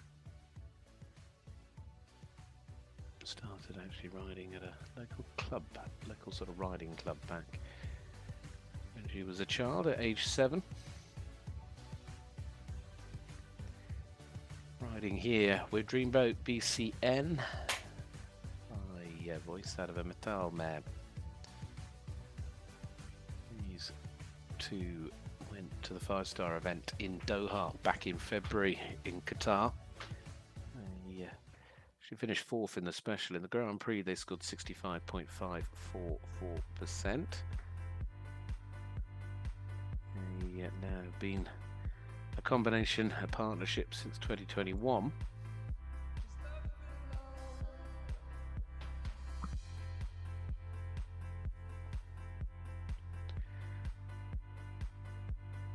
Still yet to break a 70% score in terms of Grand Prix competition. Their average around the 63-64% mark, although today starting off a little bit lower than that.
So perhaps relax and stretch a little bit more down in the walk, currently trending around 64%. As I say, that very much on average for what these two have done in the past.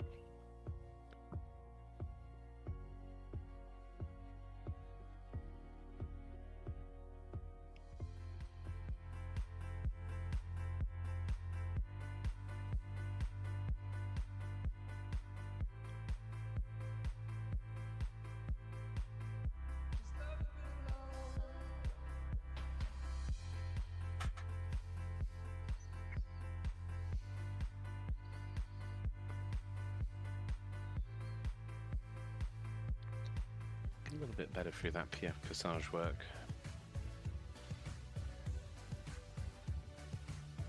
So taking the score up slightly.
delivering the movements, just lacking that overall edge, that prowess. Just two little moments like that, just falling forward slightly in to the piaffe.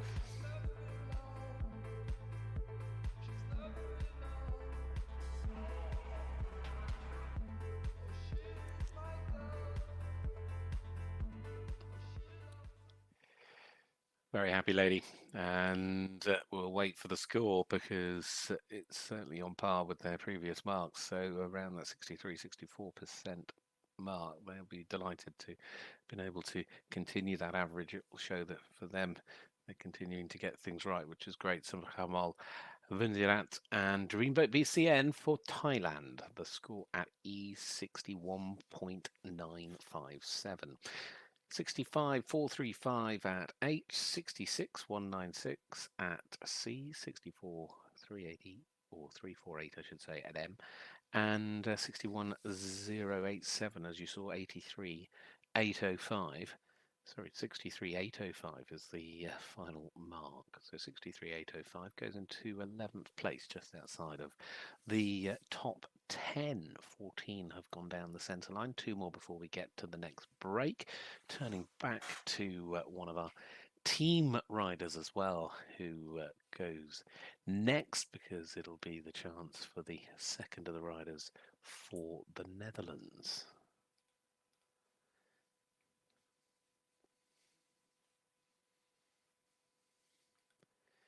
Here they come, famous orange coats of the Dutch riders. Their first rider was Nijvelt and LSCS, who scored 66.935% and is currently sat in 8th place. Next to go, Denise Nekeman riding Boston STH from Hasselt in the Netherlands.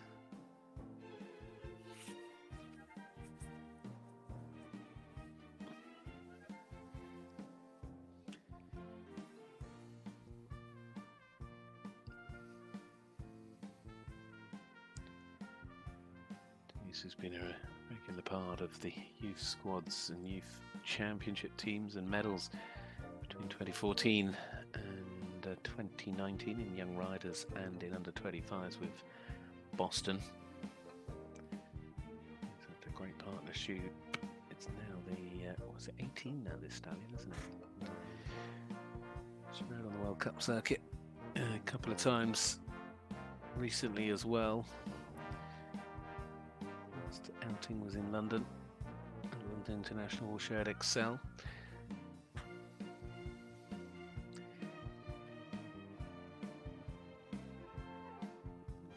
Sort of average in these Grand Prix tests around the 70% mark.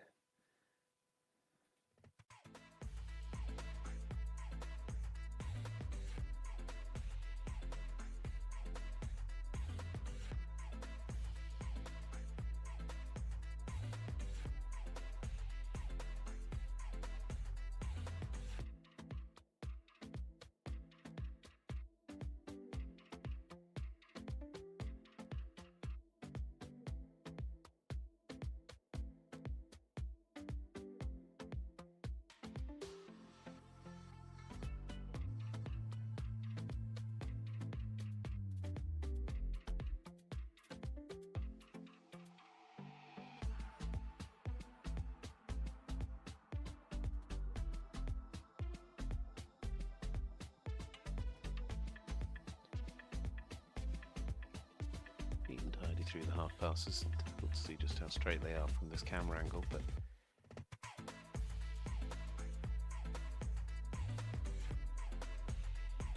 looks to be relatively square into the halt. Keeps it straight on the rainback.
transition from the walk.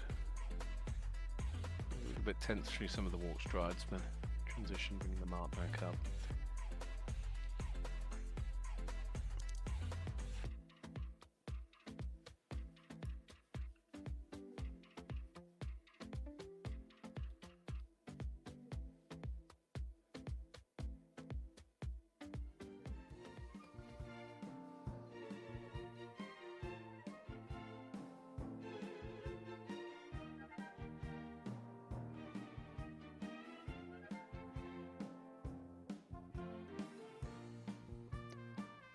Line of changes, the two-time tempi changes. Nicely uphill. Some good balance.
Setting up the first of the pirouettes.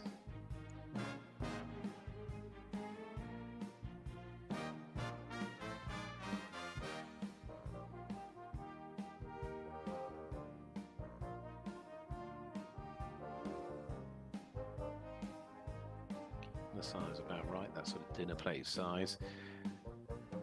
Nicely done. Good quality of canter as well, both before and after.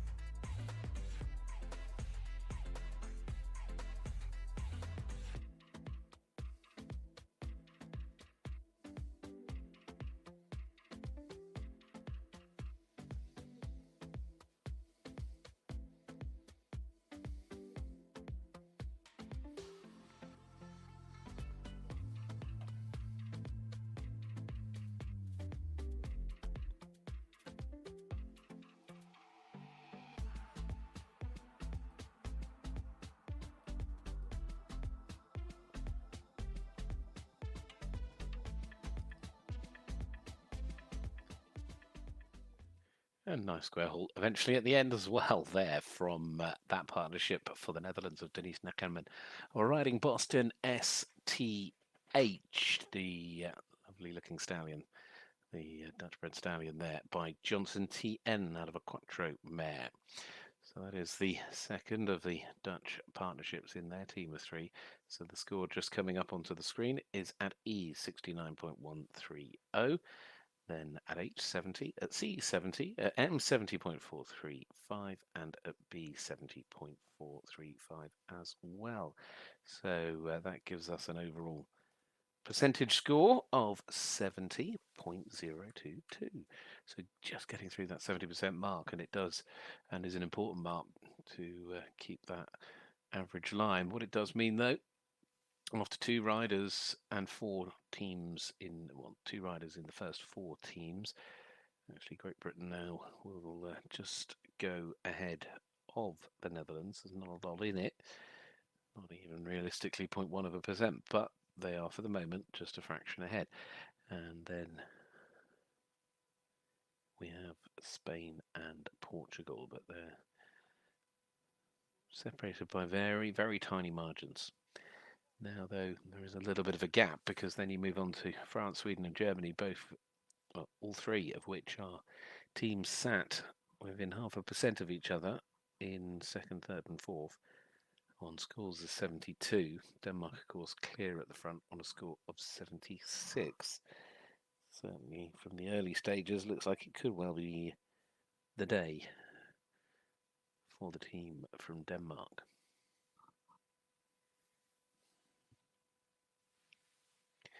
Alexandre Ayache goes next. We saw his wife a little earlier on. Grete Ayache, who rides under the Estonian flag. Alexandre, who rode the Olympic Games with So What back in 2021.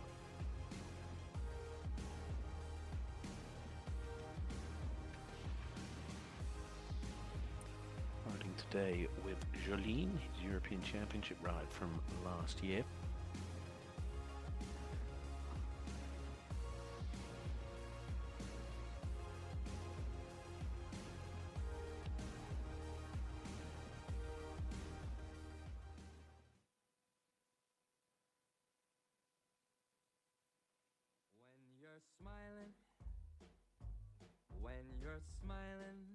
In August last year, these two went to Crozet in France to ride in the 5-star there. They scored 71.761. I think that's their personal best as a partnership. Well, the sun comes shining through. But when you're crying, you know you bring on Radio over that at the moment, but there's a lot of riding still to come. But he's a rider with a huge amount of experience. happy again. Keep on smiling, 'cause when you're smiling, the whole world smiles with you. Let's go.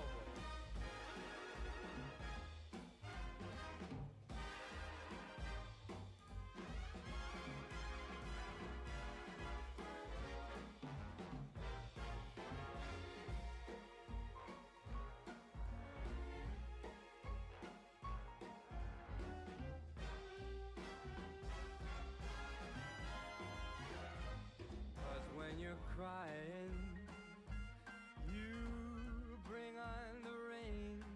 Stop that sighing. Be happy again. Keep on smiling. 'Cause when you're smiling, the whole world smiles with you. When you're smiling, when you're smiling, the whole world smiles with you. When you're laughing,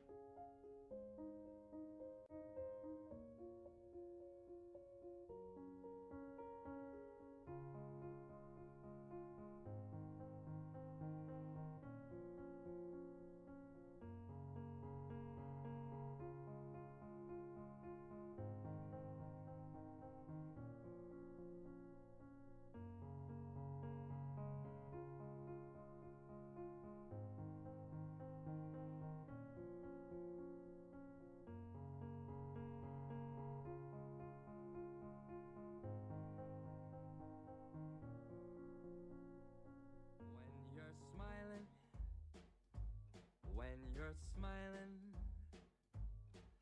the whole world, it smiles with you. When you're laughing, babe, when you're laughing, well, the sun comes shining through. But when you're crying, you know you bring on.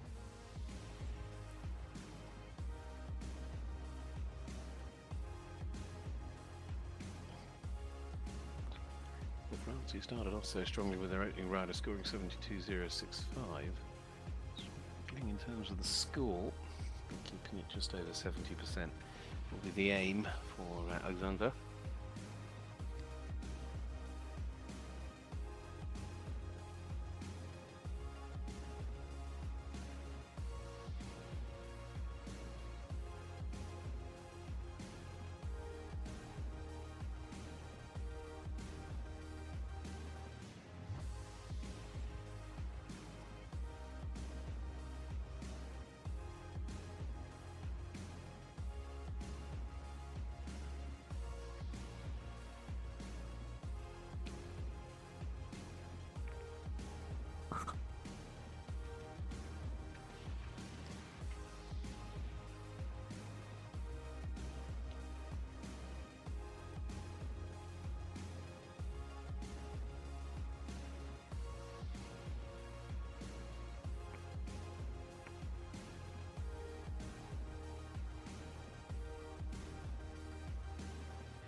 Still for the moment in a strong position with his score.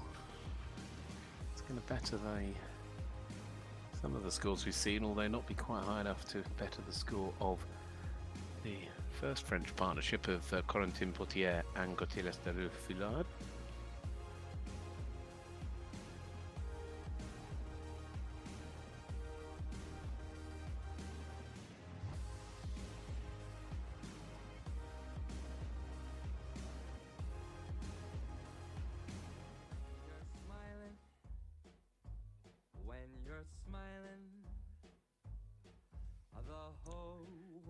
Make sure they take enough risk, really allow the horse's body and frame to open up in the extended. When you're laughing, babe, when you're laughing, well, the sun comes shining through.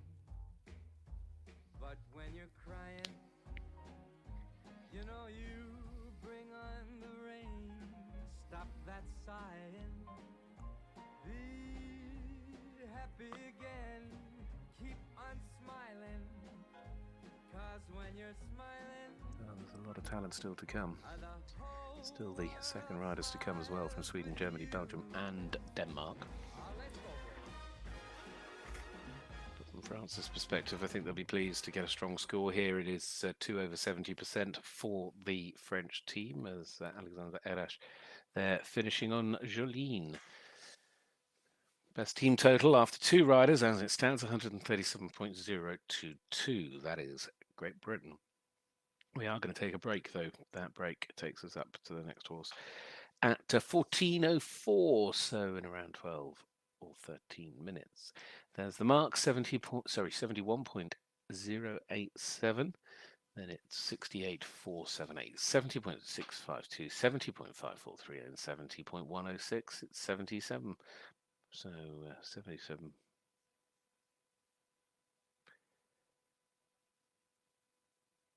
Get my maths in a muddle here. So that score will go into the system, which is what I'm just waiting to see come up in front of me. 70.174. It means we go on to 142.239%. So that keeps France nicely ahead of Great Britain on 137.022. Lots of numbers, isn't there? And then 136.957 is the score for the Dutch after 2 riders, with Sweden, Germany and Belgium and Denmark still to come forward with rider number 2, back at 14:04.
something, ain't that something? I've risen from the bottom, I got 'em, eyes on the prize, and inside 'em, damn right I overcame. Y'all know the name, we similar but never been the same. Everybody, yeah, they know the name.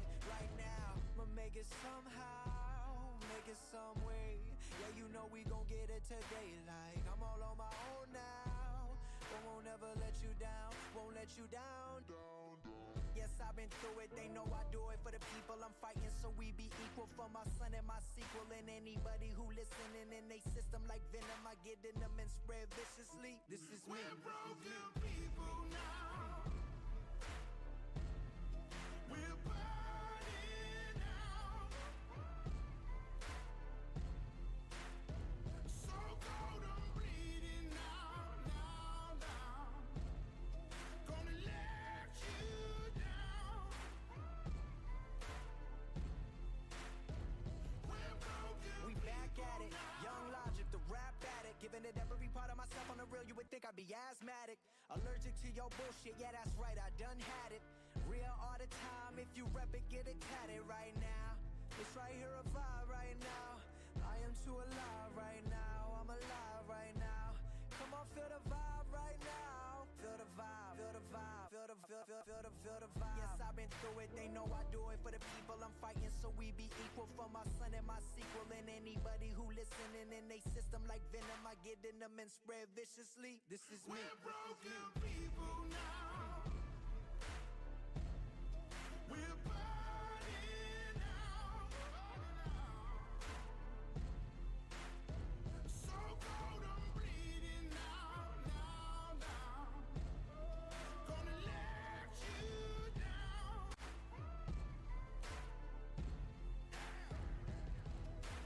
Broken, we ain't beaten. There's no glory in defeat. We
Welcome back, everybody. Delighted to have you with us here live this afternoon in Compiègne. It is a big afternoon of sport for the world of dressage with the FEI Dressage Nations Cup, the CDI 5-star event here with these 9 different teams taking part. And it is for Sweden that the next comes forward. Of course, it's individual competition as well, but the team is very much our focus. Individually, the class is led by Daniel Bachmann, Andersen and Veron as the first of the Danish riders, ahead of Katharina Hemmer and Jonas for Germany, and then Sweden with Maria von Essen and Invoice. Sweden, as I said, is where we are now with Juliette Ramel and Buriel KH. There is still the second rider to go in 4 of the teams, of which Sweden is one of those. We've already seen the second riders for Spain, Portugal, Great Britain, the Netherlands and France. Certainly a lot of strength here this afternoon as these riders and horses, in a lot of cases, perhaps looking a little further forward. I'm sure that these two will be hoping they can repeat the selection that they got as part of the team to go to Tokyo back in 2021 for Team Sweden, where they finished individually inside the top 10 in the freestyle.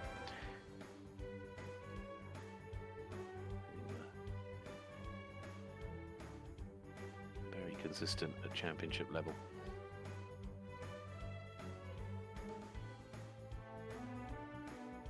So getting a strong start, but recently they've been competing since the Europeans last year. They had a bit of time off, came back in Liere, where they finished second in the 4-star, 75.239 in that Grand Prix, and they repeated that 75% score in Kr&uuml in the 3-star.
Anascabro Berald, Blue Horse Saint Chiffreau.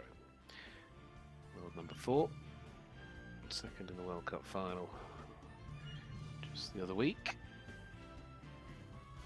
That was with Olimbrio. This horse, I think she hasn't ridden since Lyon when she finished second in that World Cup round. 30 years of age, this stallion now.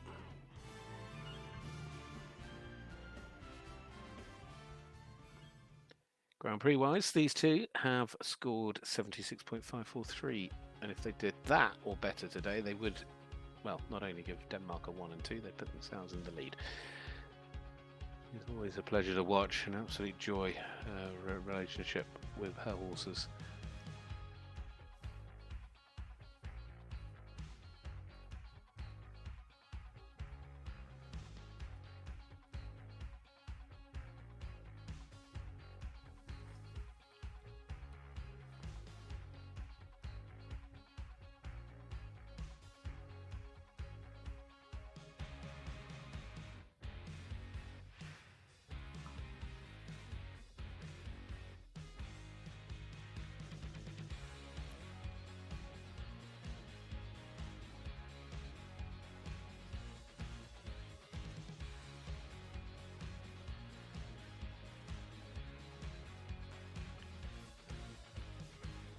Very much on target with Daniel. I think he was a little bit ahead at this point, and not quite as direct as she perhaps would have wanted down into the halt from the trot. In fact, just kicked the board, just wasn't able just to keep that as straight as she needed.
This transition, you can see always the horses just begin to anticipate it, and the weather really now turning against them as well.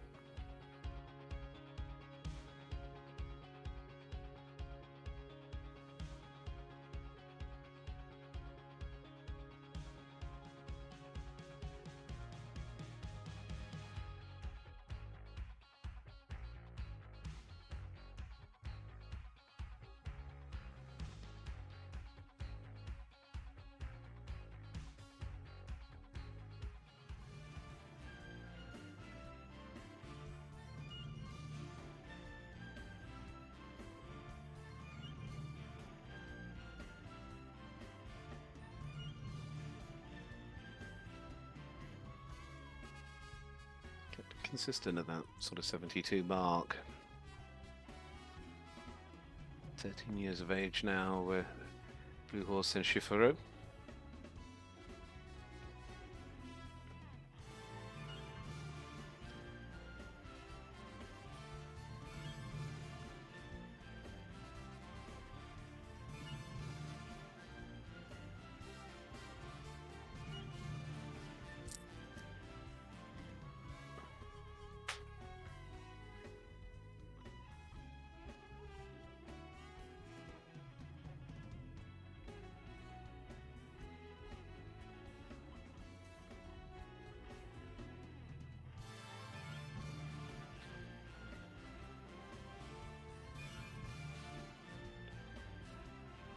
Well, it's just beginning to creep up.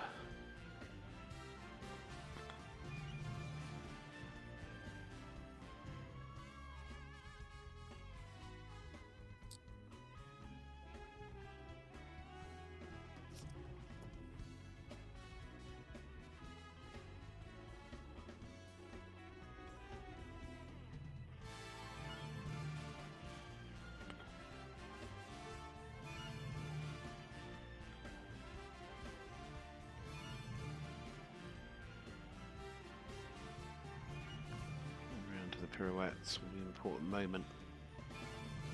The whole sequence far from easy. Needs to try and come out of it as straight as possible.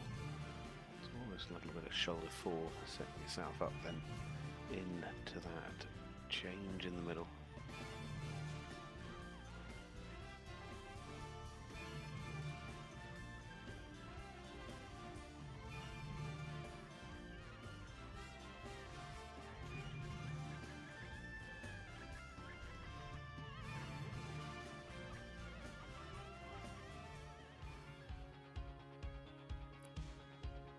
Final trot movement before the centre line to finish.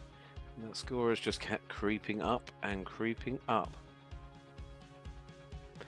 Could well, probably will well be a 1-2 at the moment for Denmark.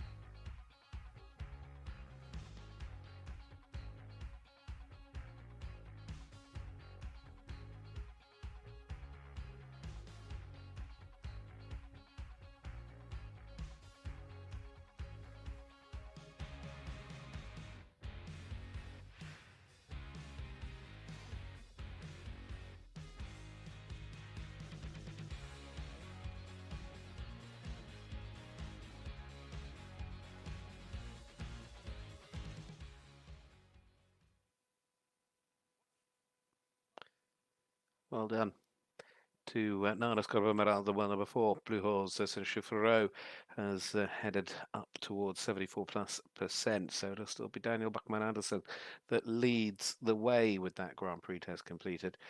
But I can see it now being Denmark 1 and 2, which will certainly ensure Denmark have got a sizable lead with one rider still to come. But there's the individual breakdown of scores: 73, 74, 73, 73, 75. And there is your final total, 74.435. So 74.435 puts them onto a score of 150 at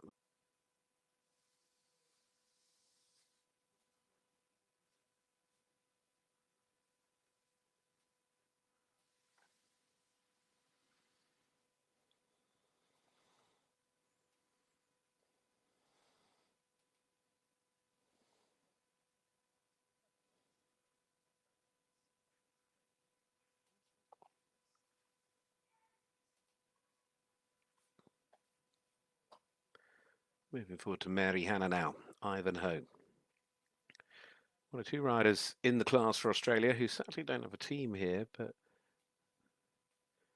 doesn't take away anything from what they're trying to achieve as individuals. It's just the weather today is so wet suddenly.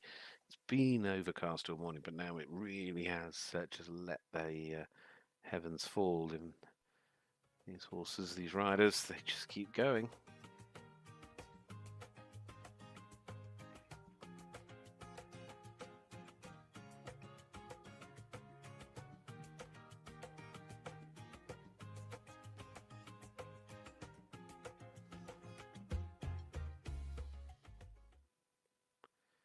Mary Hannah and Ivanhoe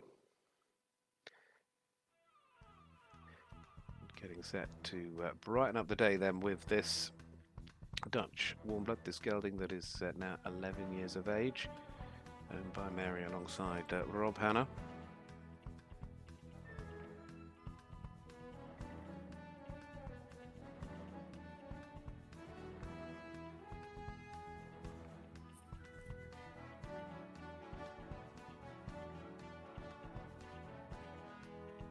Multiple Olympian. Rode her first games on Mosaic back in Atlanta in '96. Rode, of course, at the Olympics in Tokyo in 2021.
nice energy there in the Piaffe and Passage.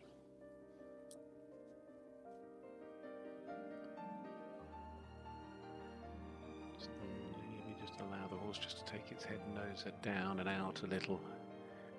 Work over its back.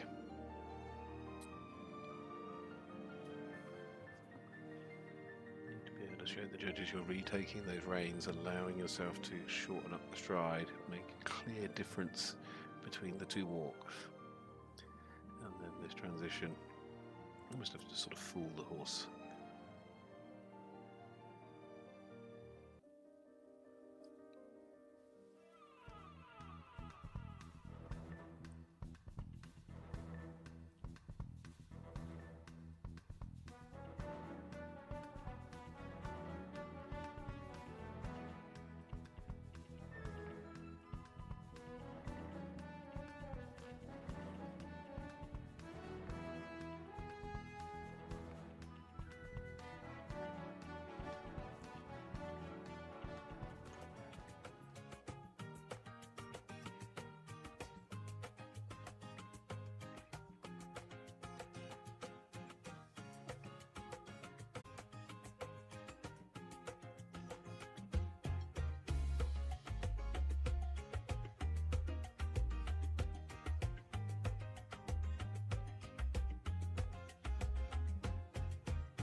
Using a little bit of energies in the half pass, you can see really having to work hard and just losing that straightness as well.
Finishes on a 67 plus score there for those two, with Ivanhoe and that combination just a little bit below what they have managed in the past. They've done some good tests already at the start of this year in Australia, but it's lovely to see them now based over here as they look at a big summer of sport.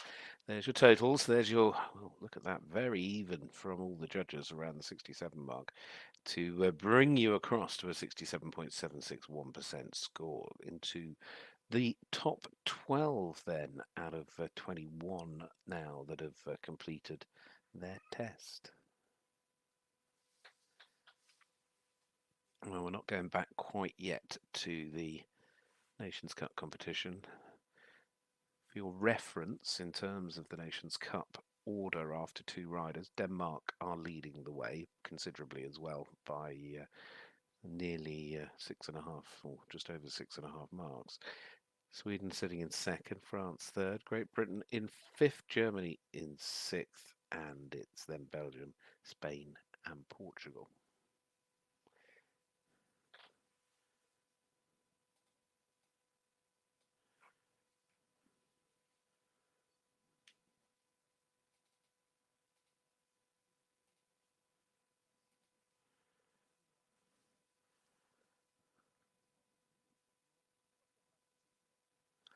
Well, we have for Luxembourg the next to go. Nicholas Wagner Ellinger. Not letting the rain bother them one little bit here with quarterback Junior FRH.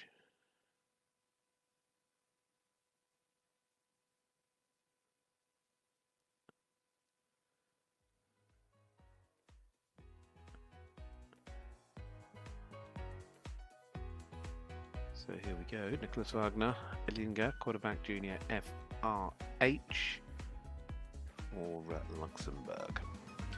This horse has competed with in the World Championships in 2022 alongside Europeans in 21 and in 23. And let's not forget the small matter of Tokyo, where he just rode in the Grand Prix, but still was inside the top 25. Went to Doha with this ride. Finished in the top 6 in the Grand Prix that day, 69.870%. Now 15, quarterback Junior FRH.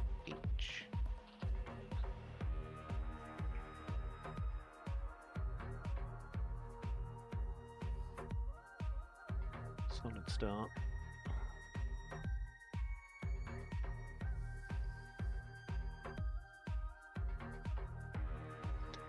Hoping for more. They've got an average around the 71-72% mark for Grand Prix. Just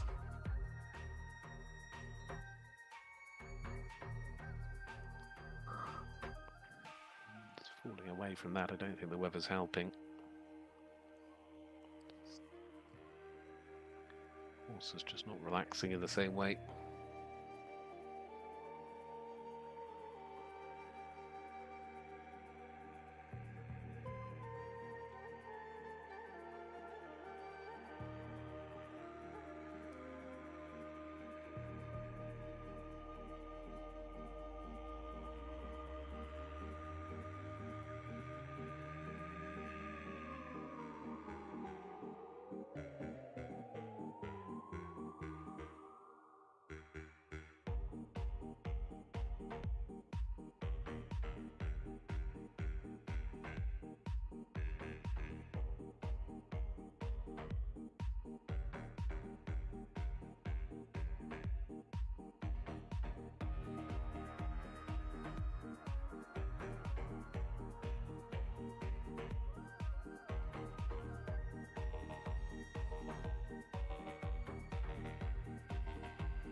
A little bit of tension in that extended walk as well. The weather really working against these riders and these horses today.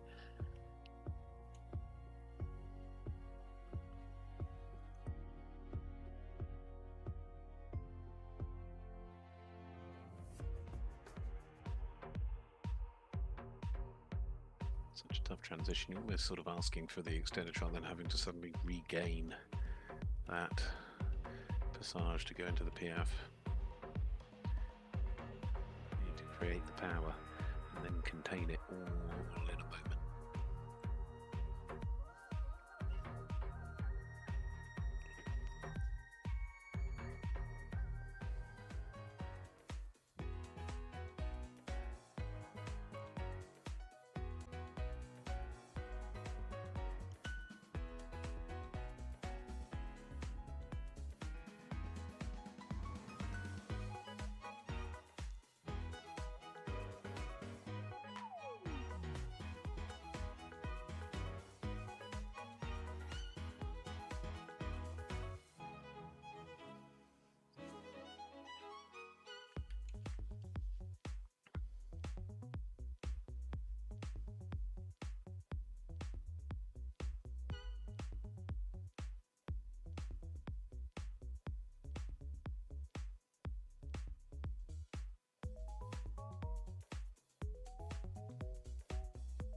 Just not able to get that lift setting up and almost just sort of falling through the pirouette.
A little below their average, but it will match very closely to the five-star outing in February in Doha in terms of their score, and the weather's certainly different here in France, riding in the rain, rather than that beautifully air-conditioned indoor arena that they did in Al-Shakab.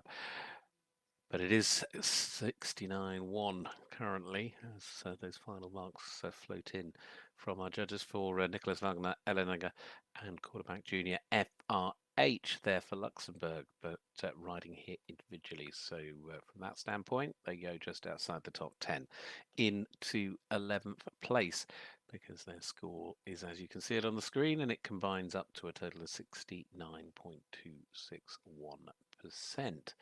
There is still another individual to come a little bit later on. Obviously, they're all competing as individuals, but we're also looking very much towards the teams, and the teams is where we'll turn ourselves back to in a moment, because we're going to go to the last rider from Spain, trotting in front of us, then Portugal, before we take the final break, and then come back with the rest.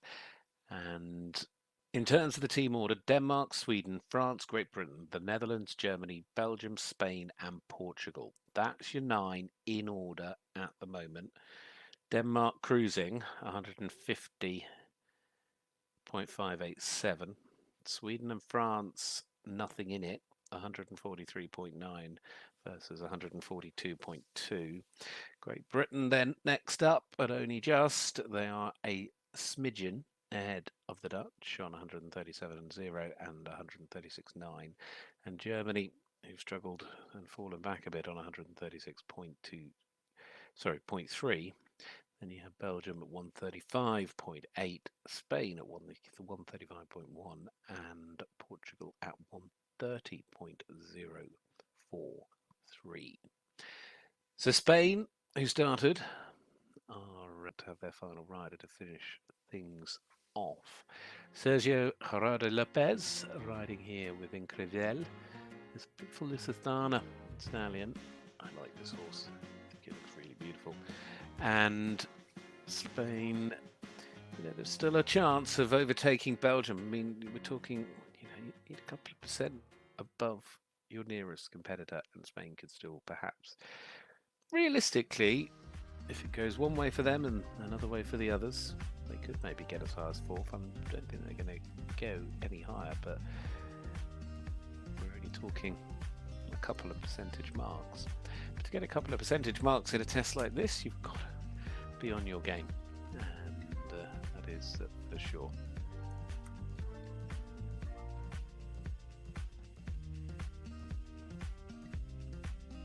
Very experienced rider again, former Olympian, and also a rider for championships.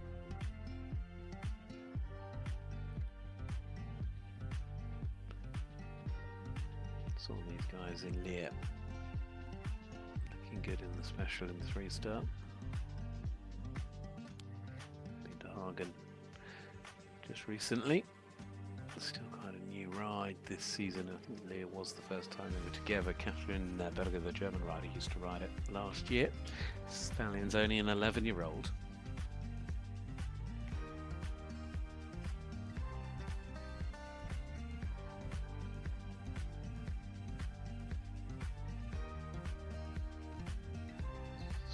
Solid rein-back. Not spectacular, but looked to be nice and straight from the camera angle we've got.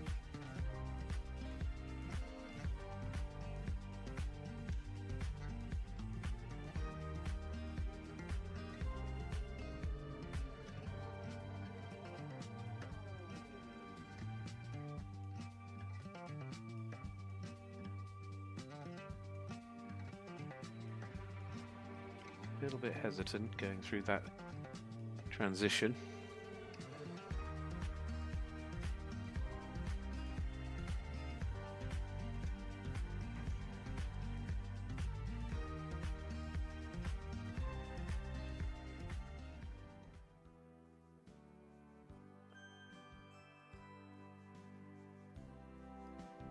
Just working hard to try and get the horse just to relax, take that rein.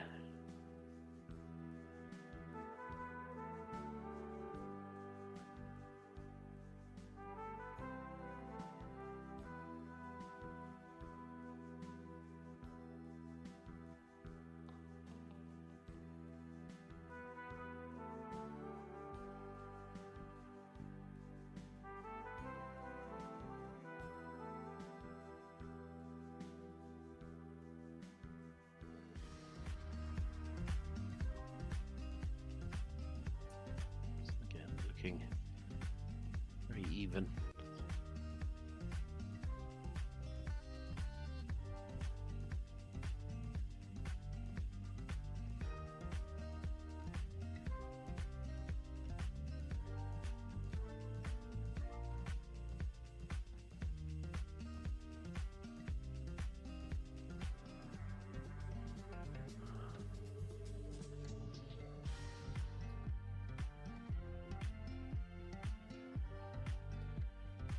Still could be the best mark of the day for the Spanish team so far here with Increvel.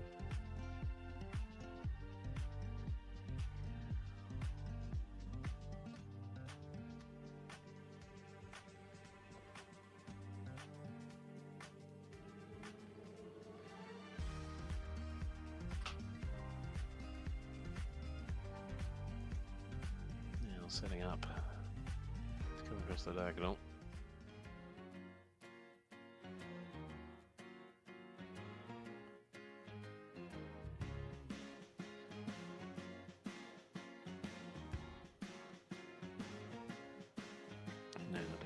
centre line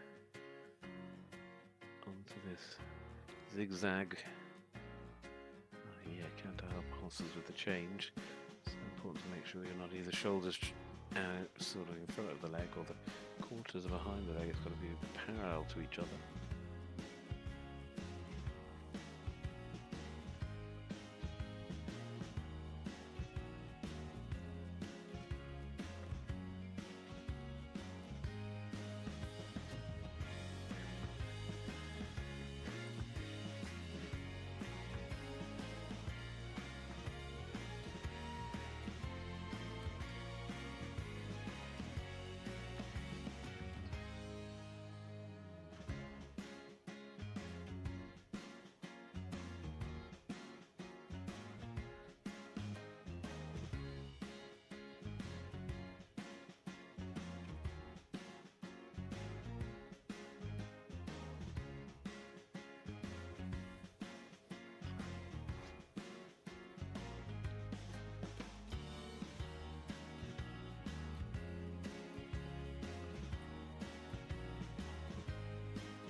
More to come from them.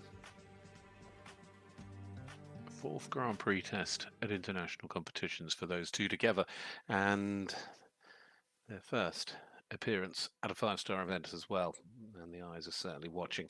So well done to the pair of them. That was, of course, for Spain, Sergio Gerardo Lopez and Increville, as we just await to see how close that score gets to being confirmed. But it doesn't look like they move much, to be fair. The scoring here coming through very, very fast indeed. That fast. 68.848, 69.565, 69.130, 70 points, 6.52 and 69.64, sorry, 7.4. Total is 69.174. So Spain complete on a team score of 204.348. That's 204.438. That is there to be beaten, and in fact Portugal would love to be in the mix, although sadly they start this test 5 penalties behind the Spanish team.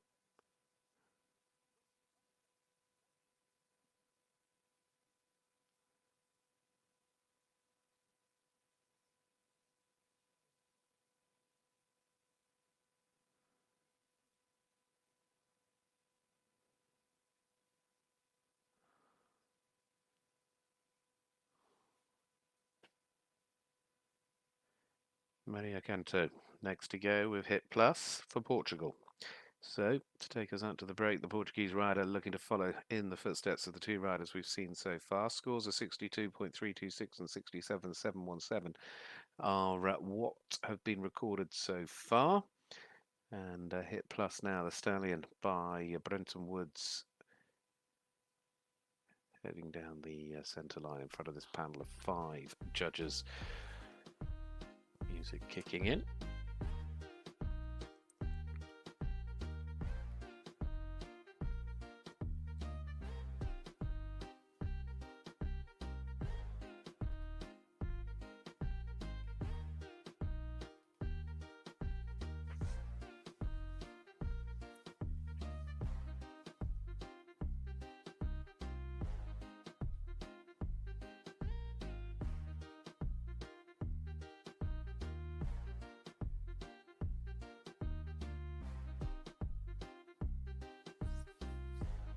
certainly been a star of Portugal's dressage setup for a number of years with championships, including the Olympics, Worlds, and Europeans, including Riesenbeck last year on Phoenix de Janeiro.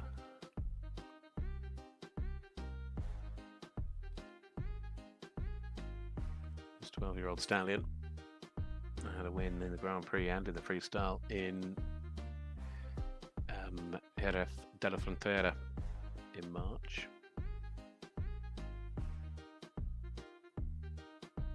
She also finished in the 6th place in Madrid in the Grand Prix alongside the World Cup round last year, where she finished 5th in the freestyle.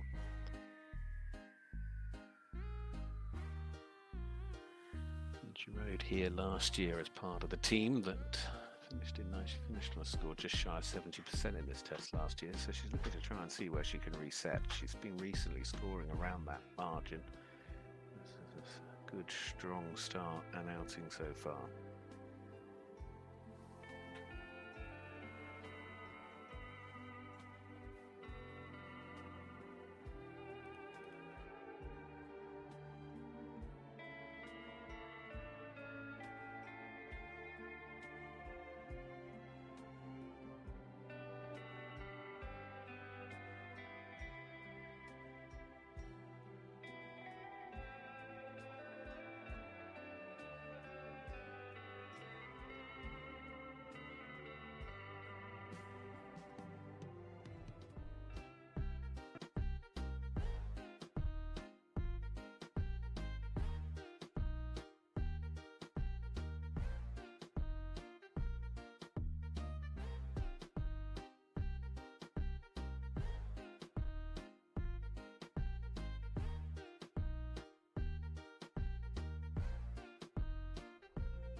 This zigzag line down the centre line.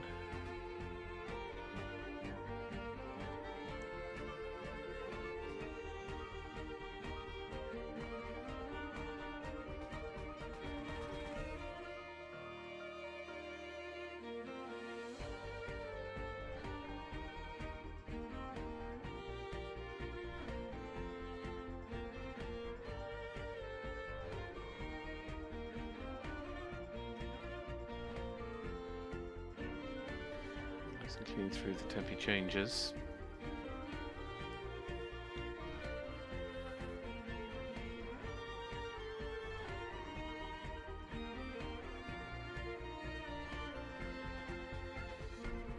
It's going a little bit wide through the pirouette.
Very happy with the way the ride has gone, and a big smile on her face at the finish there. Maria Canto and Hit Plus for Portugal to conclude their team score here this afternoon. There's quite a gap from them, from Spain to them. I don't think the difference will be sufficient, but it was still a lovely test to wrap things up just shy of that 70% mark, 69.870, and 69.870 is the final mark from those judges.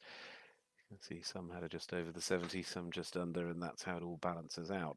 So that means they go into 11th place as individuals as well. From a team point of view, just getting that to update as well, so we can give you the score for that one. Portugal finish on 199.913, so 5 marks behind Spain, who, as I say, between them sitting in 8th and 9th. We're going to take a short break. We're going to come back with our next rider in around about 10 minutes or so, and that will be Becky Moody and Jägerbomb.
dance by water beneath the Mexican sky. Drink some margaritas by swinging blue lights.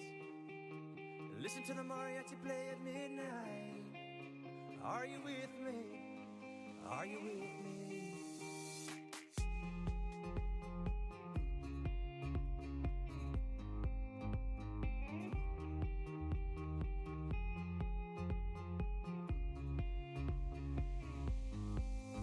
Are you with me?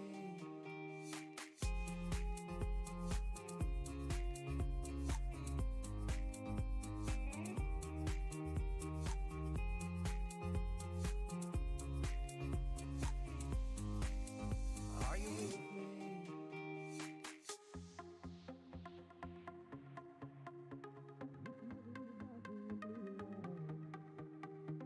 Listen to the mariachi play at midnight. Are you with me? Are you with me? I wanna dance by water beneath the Mexican sky. Drink some margaritas by swinging blue lights. Listen to the mariachi play at midnight. Are you with me? Are you with me?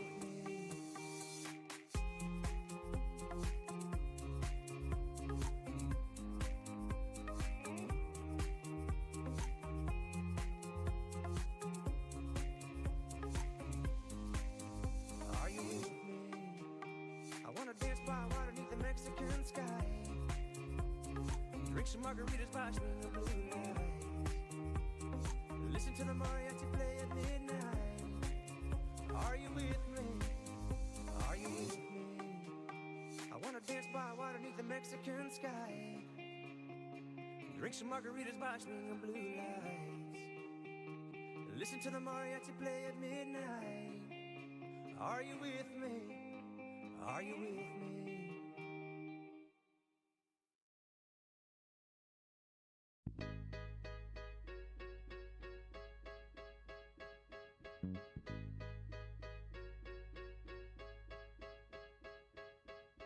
I need a dollar, dollar, dollar, that's what I need. Hey, hey.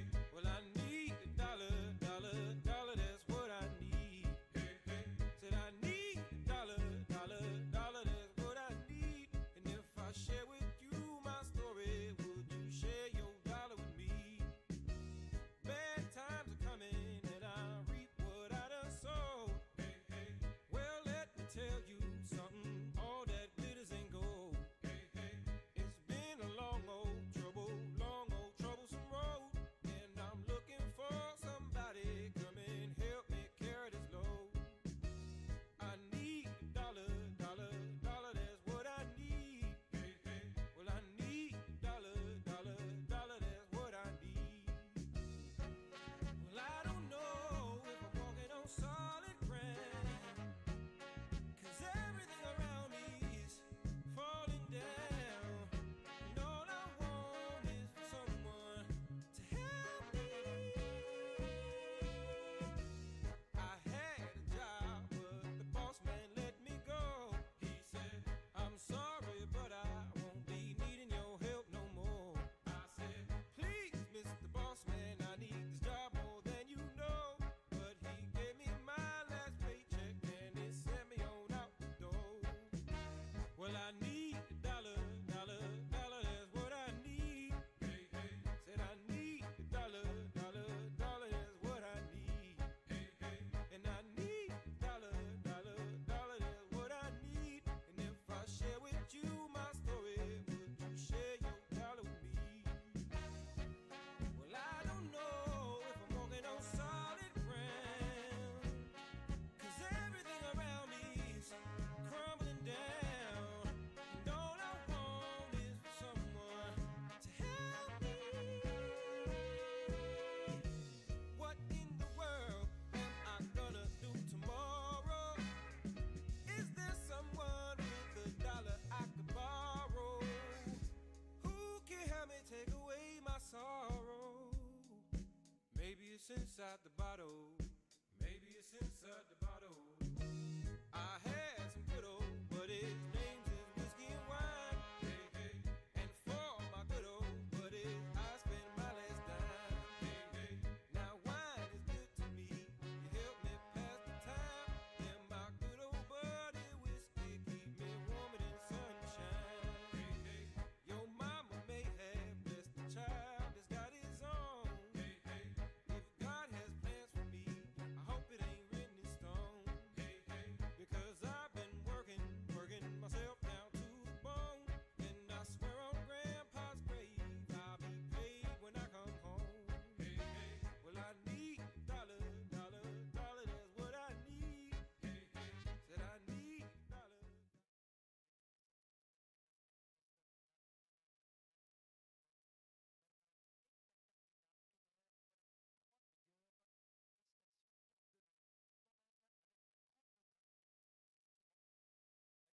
Welcome back, ladies and gentlemen. Welcome back wherever you are.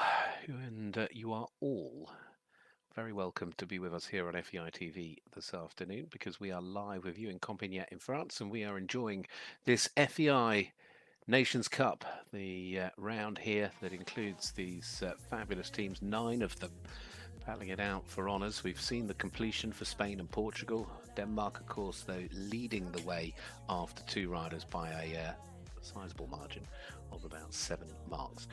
Meanwhile, the British team, who were sitting in 5th place after the second rider, have now got their final partnership to begin next. And this combination of Becky Moody and Jägerbomb, this beautiful ride that she's produced as by Dante Valtino, it's Dutch Warmblood, and out of a Jazz mare.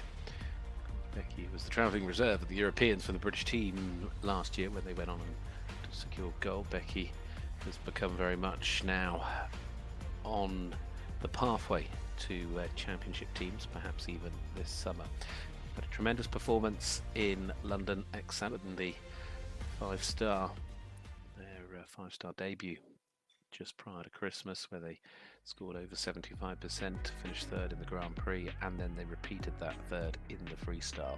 They went to Liere, where they also finished on a score of 72.5 in the Grand Prix back in March, and more recently were back up over 75% in their Grand Prix test when they won at Addington in the UK in that 3-star.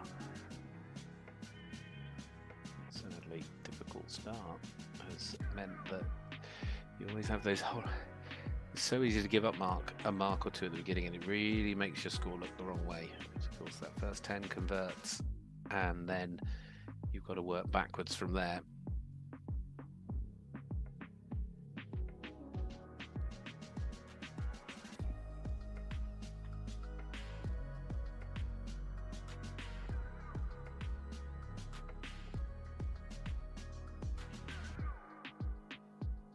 British team already having seen Andrew Gould and Annabella Pidgley.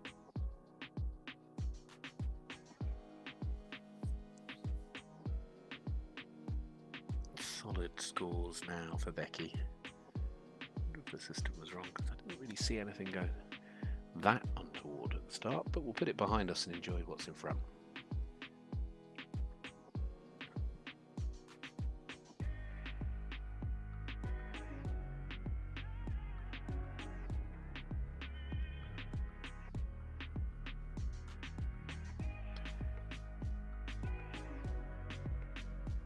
See the steam coming off Jägerbomb.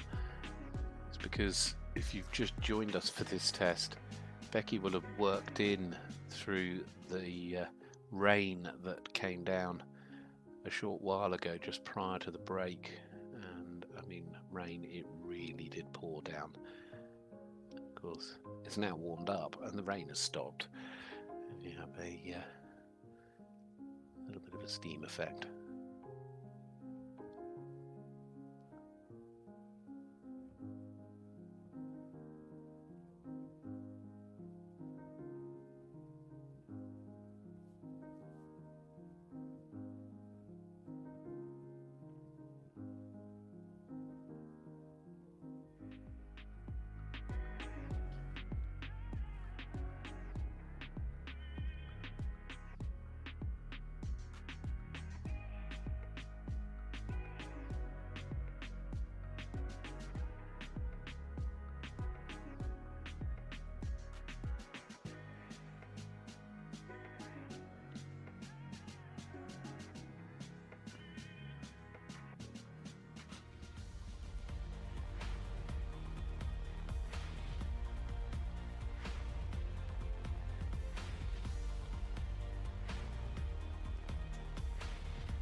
bit harder from this angle to see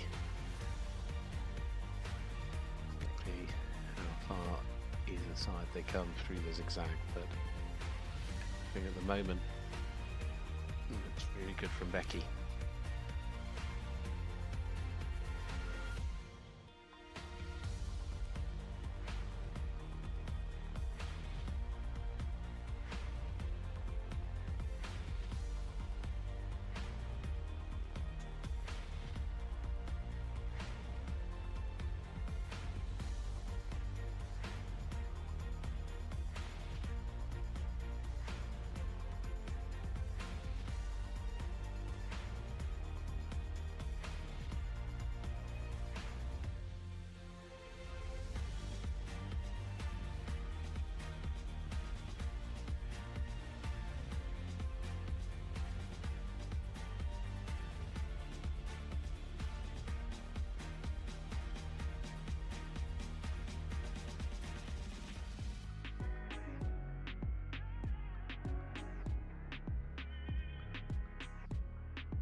Really nice final line and a lovely halt to finish as well. So Becky Moody there and Jägerbomb for Great Britain as their third and final rider, and potentially moving into the top three as an individual as well with that test, as we just wait for the score to lock in.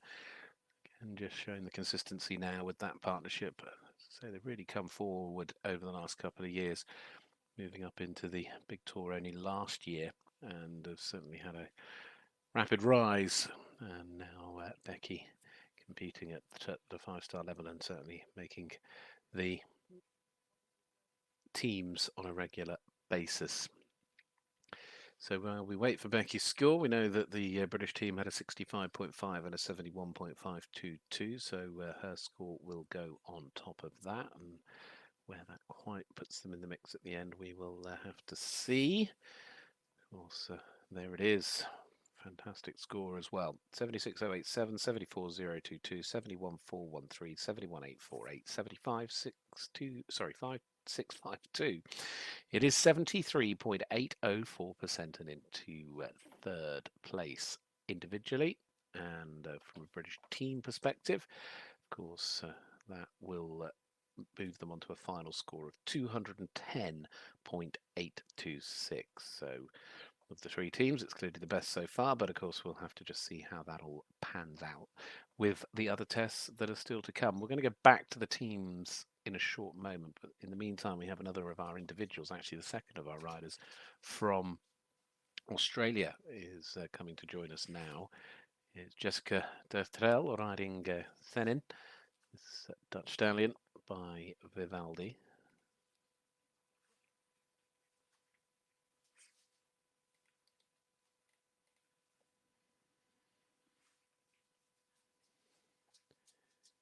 In front of the judges, just getting set.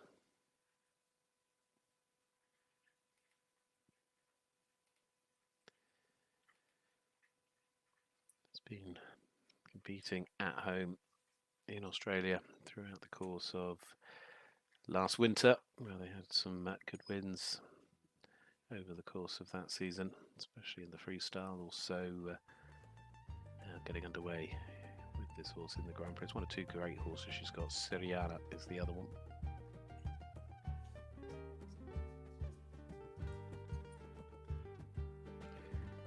Former ride of Madeleine Beatriz, the Dutch rider. Jessica took over the ride back in 2022.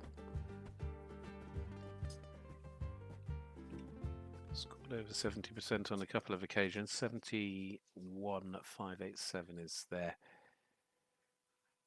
time. Sorry, their I think is their personal best as a combination in Grand Prix.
Just where you see the little differences between the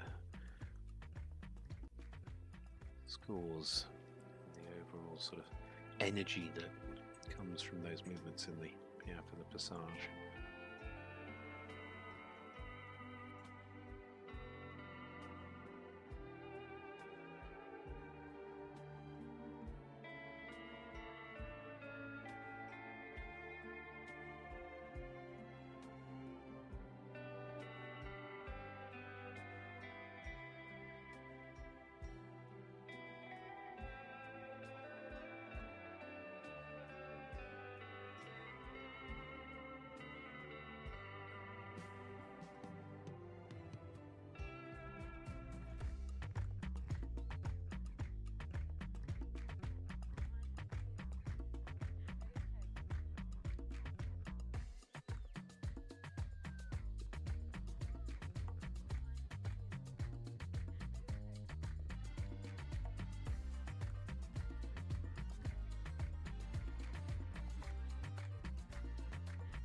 Falling out of the pirouettes a little bit there. Get that energy backwards, just get the horse to sit Slightly better to the right.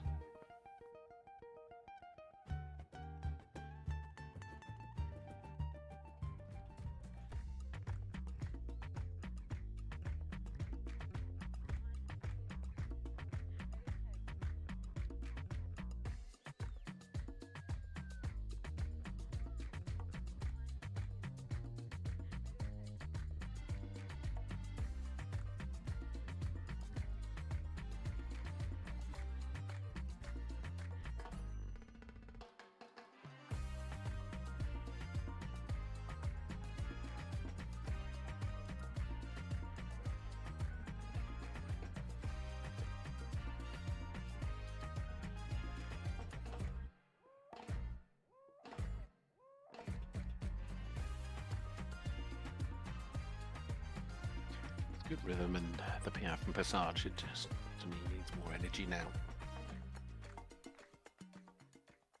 Nice halt finish though. So that was Jessica Detel and Kenin finishing off for Australia. As I mentioned, they're riding here as individuals outside of the team, just 2 Australian riders. Individuals from Australia, Thailand, Luxembourg and Estonia here alongside the team riders that we will turn back to in a moment. And there is the score. Combines up to 66.174.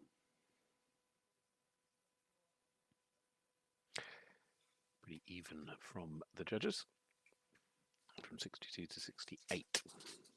So as one leaves, one comes in.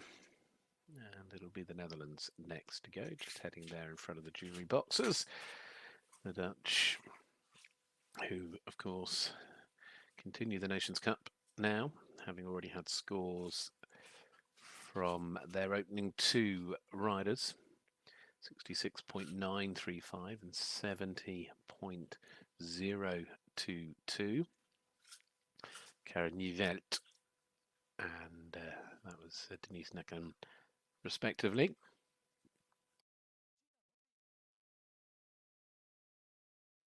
Dinja van Liere is next up, though, and this ride is a Vita de Lusso,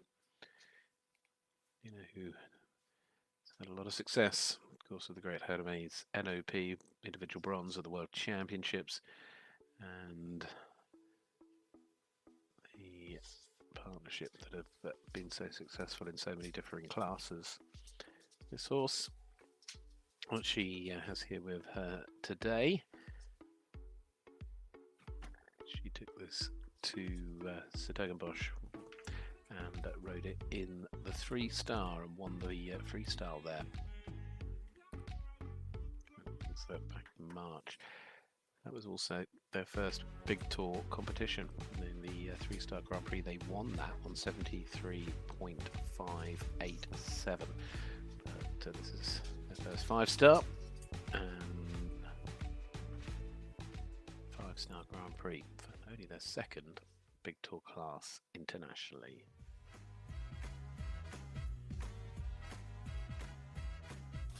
Still only 9.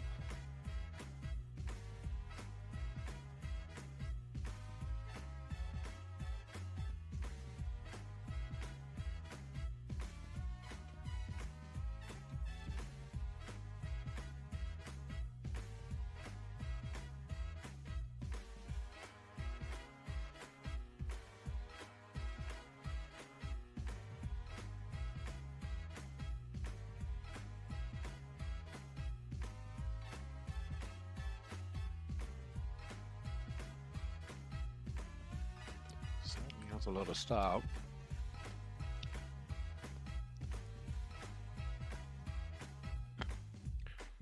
Presence as well.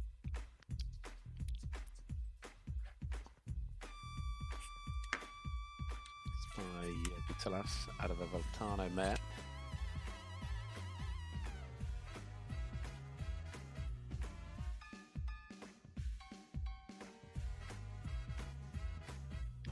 Bit crooked in the rein back.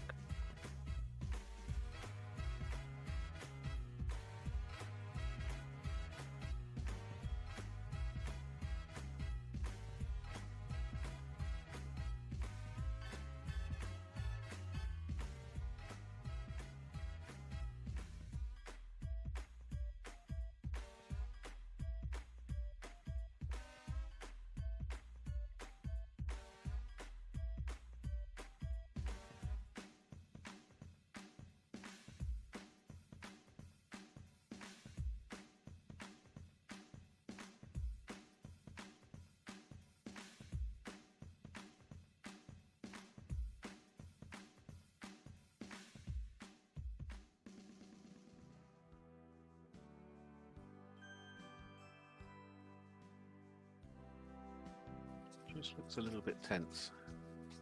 Just rushing a little bit maybe. Maybe just wants to extend that nose out a little bit further.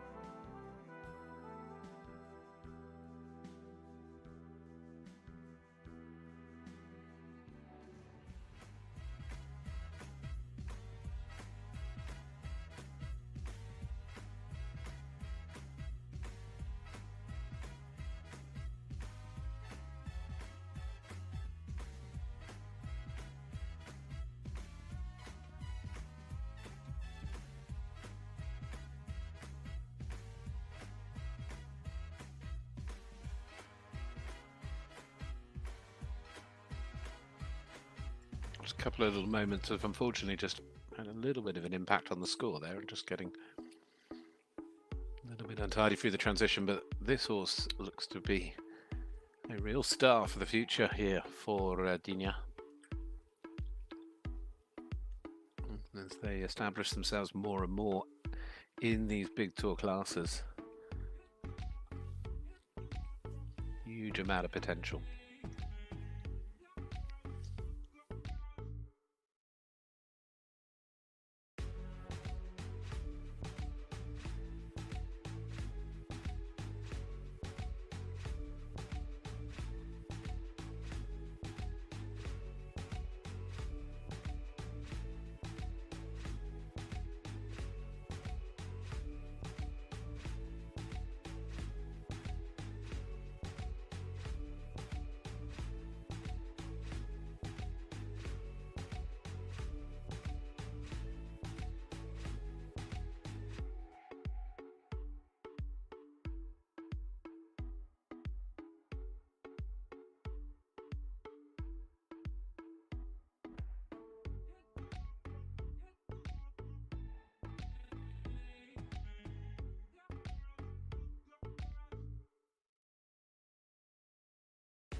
See her having to take a little bit of care to make sure with these movements, but horse sitting back really deeply on that second pirouette.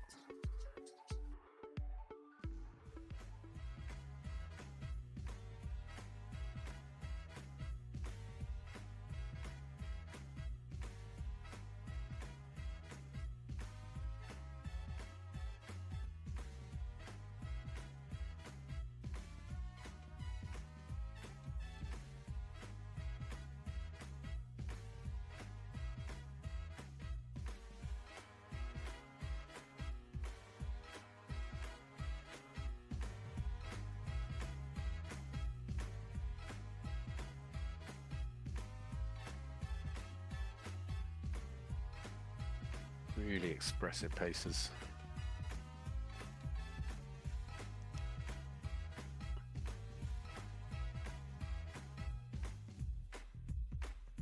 Coming down to this final halt.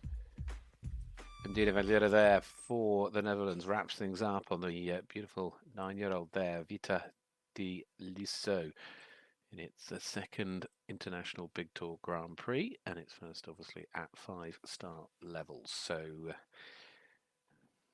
there were moments where, as I say, just a few little problems here and there, but apart from that, as I say, I think it's a really impressive horse going forward for her in as part of her string.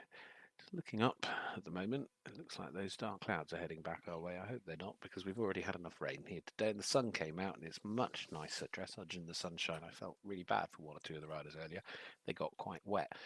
Meanwhile, the score is just getting processed. You can see probably just outside the top 10, around 69.864. But where does that put the Dutch in comparison to Great Britain? Because that will be what we'll be looking at initially to see if that mark spread is enough or not. We're going to find out in a moment, because here is the score. It is confirmed at 69.609. So that is the confirmed score to go into 13th place. And in terms of team competition, that means that the Netherlands, in fact, finish on a score of 206.566, which puts them in second place. Great Britain still leading on 210.826, Spain in third. But the leading teams, such as Sweden, Germany, France, from the positions after two riders, are still to come, although they're not far away, because we've only got 4 more left. And sorry, 5 more left. I don't want to forget the Danish rider, the last to go. It is the turn, though, now of France to pick things up. And the French team, who have already scored a 70.174 and a 72.065, have certainly got a good set of marks there. And I would think a solid performance from these two will see them move to the top in the provisional standings. And these two have proved themselves time and time again to be so consistent. It is Pauline Basquin, the wonderful gelding Salatis Darima ZIFCE. Bystander hit out of a Voltaire there.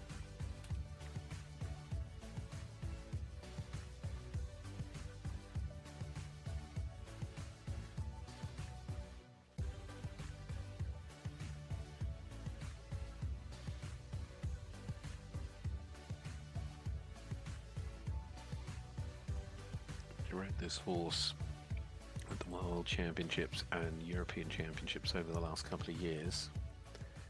I'm sure is very much hoping to be the pick for Paris in the summer. Went very well in the Grand Prix in Suphakamol in the World Cup round back in March, where they scored 72.478. More recently as well, they were on a score of 73.543 when they finished second in the Grand Prix in the 5-star in Fontainebleau.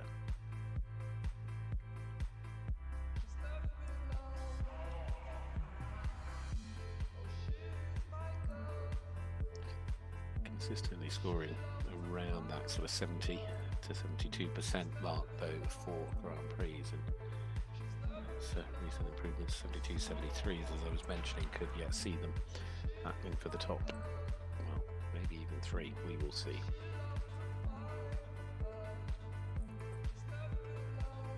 Also looking hard here to try and put France on the podium here at home in Compiègne.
Very much on target here for top 3 or 4. They're repeating the consistency within their movements that we've got used to over the last few Grand Prix tests.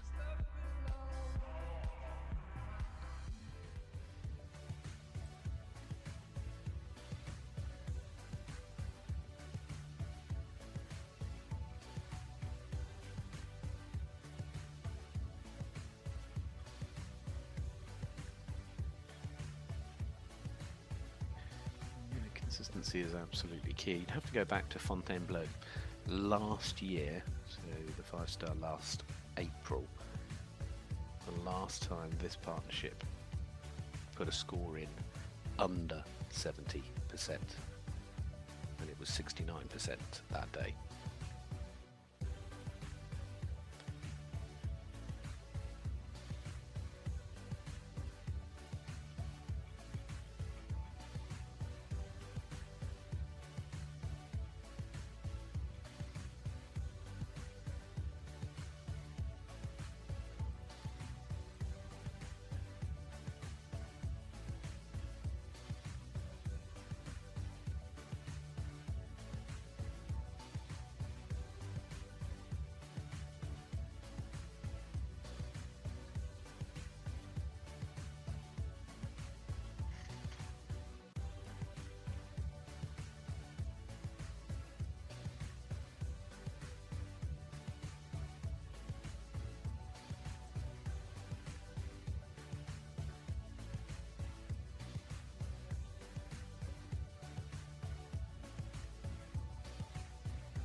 It looks so easy.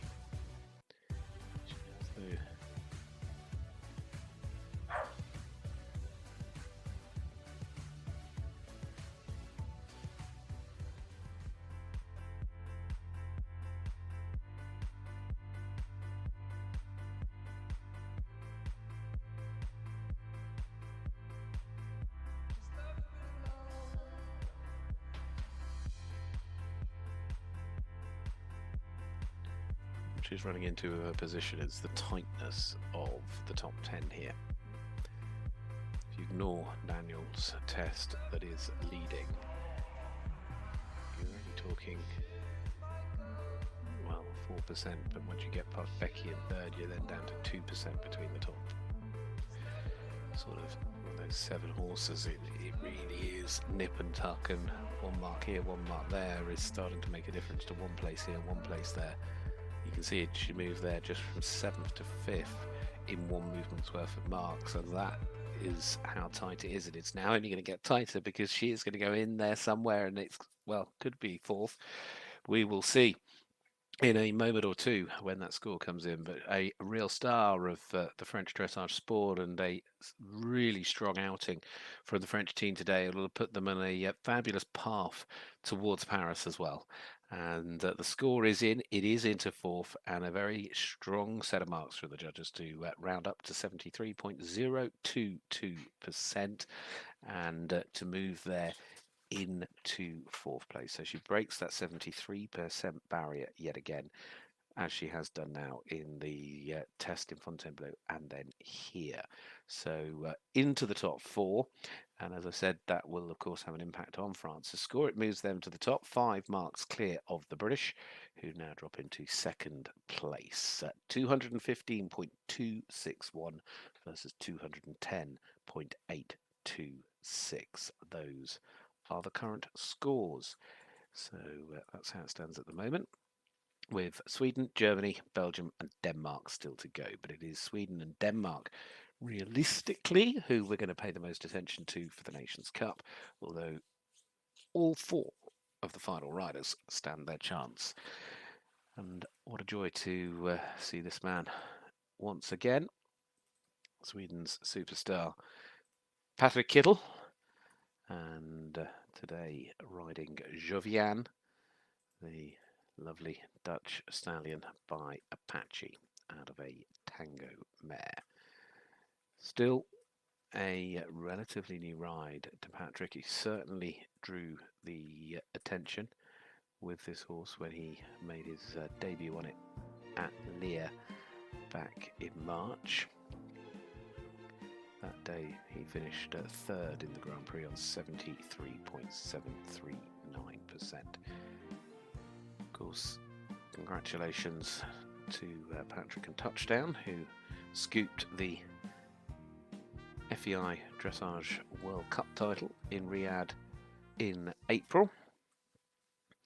He also took Joviat to Aachen, again finishing in third place. That day it was 74.5, which is the best score with this horse to date, which if he repeated that today he'd go into second place. Obviously it's a horse that is established now at 5-star. It did so and has scored some tremendous Grand Prix test scores with its previous rider.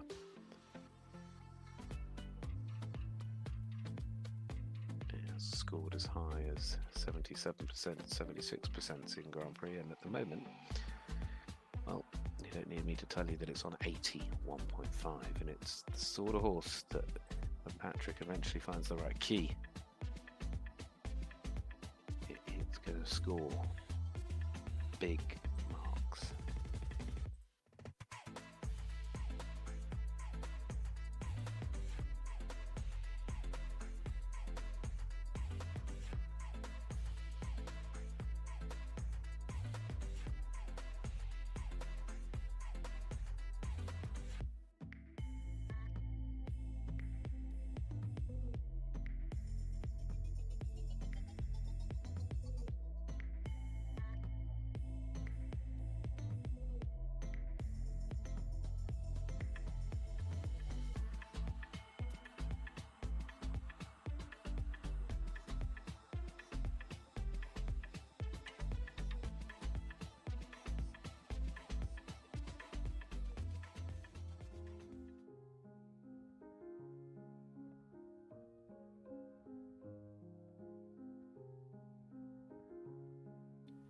Allowing the horse to relax and just naturally stretching its head down.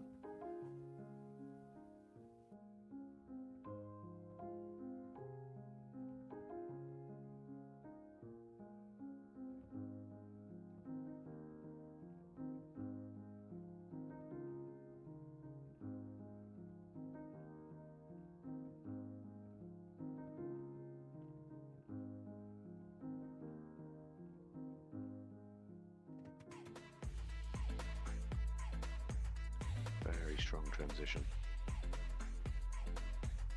Another horse that has got rhythm, expression, energy, good balance.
score here as well from the Nations Cup point of view will put a little bit of pressure on Carina Hemmer, who will be the last of the Danish riders to go.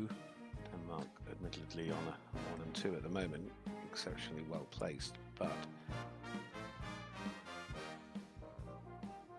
it would give Sweden 3 riders in the top 10.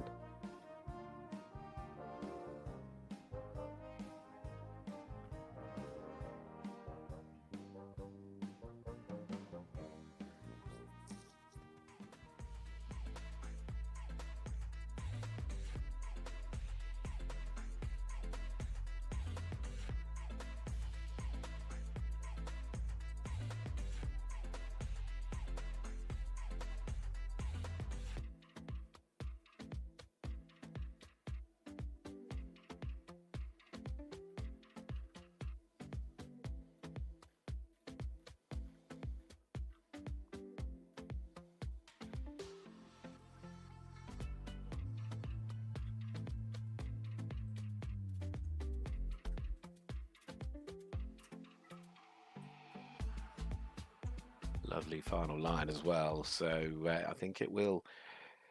Well, I think he's just going to split the difference, and actually, it's 74.095. Patrik Kittel getting an absolutely massive round of applause. Really appreciating the riding and the ability of that wonderful horse there.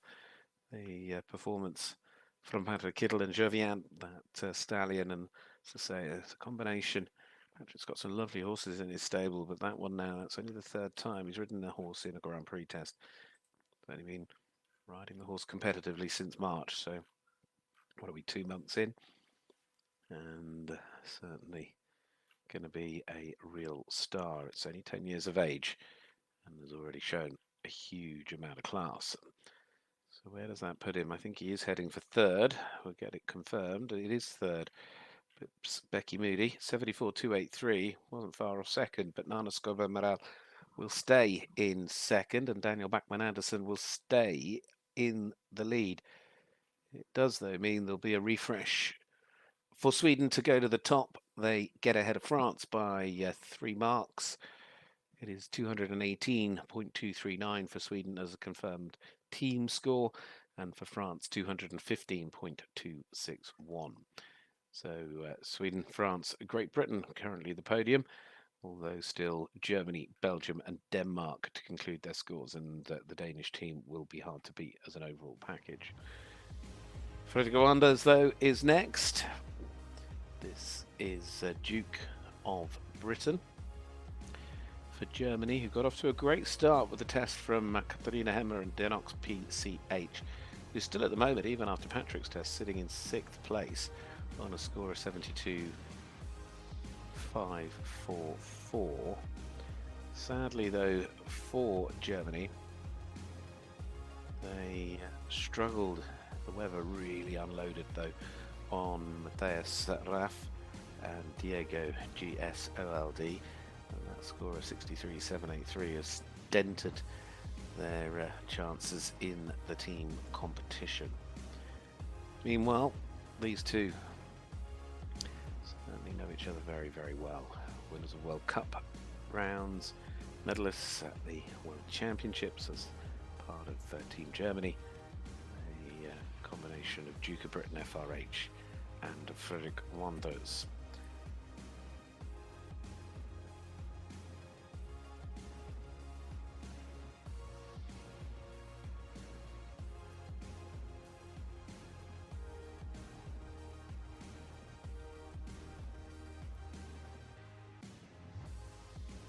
DiMaggio, the Rubinstein mare.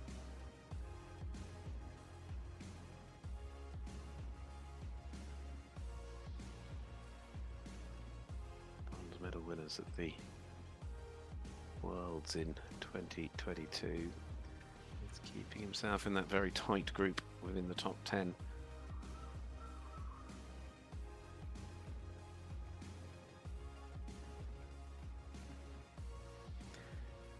Competed this horse in Hagen last year in the Grand Prix, scoring 77.522%. There's a bit behind on that today, but as I say, that was what would have been September last year. It was the last time they had a competitive outing.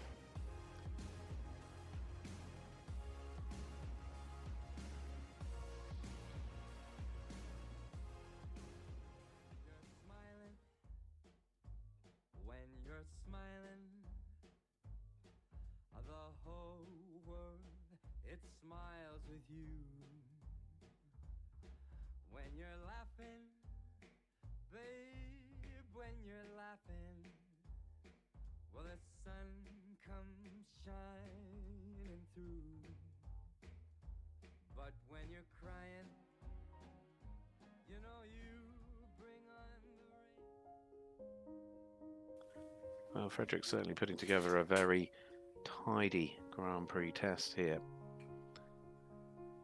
He's no stranger to big scores in Grand Prix. With this horse, he's on more than one occasion scored over 77%. 77.522 was the combination best, I believe. In fact, I take that back, it was 77.739.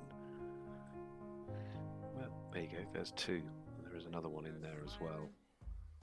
And at the moment, 75.933. The whole world, it smiles with you. We put him up into second place, and it will go a long way to helping Team Germany. Whether it's enough to get them back in front of Britain or France, we will see. But when you're crying, you know you bring on the rain. Stop that sighing. Be happy again. Keep on smiling. 'Cause when you're smiling, Well, I said 77% is achievable. No, it's certainly showing that way because he's really just ticking all the boxes with a beautiful ride.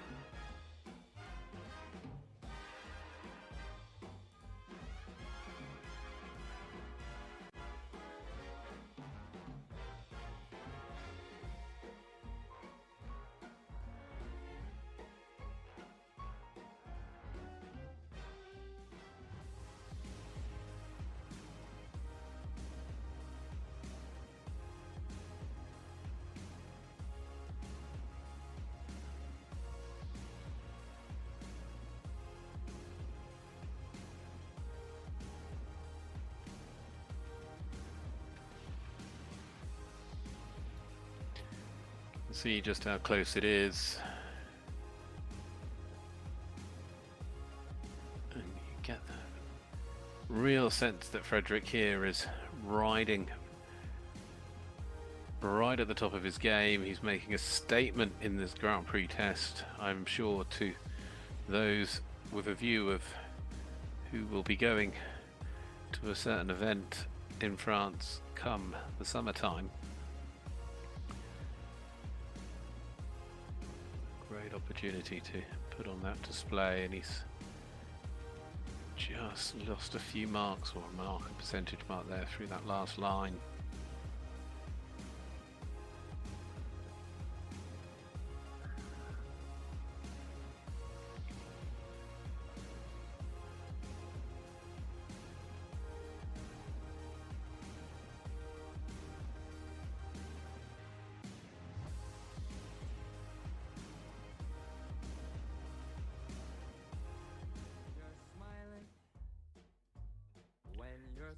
Opportunity to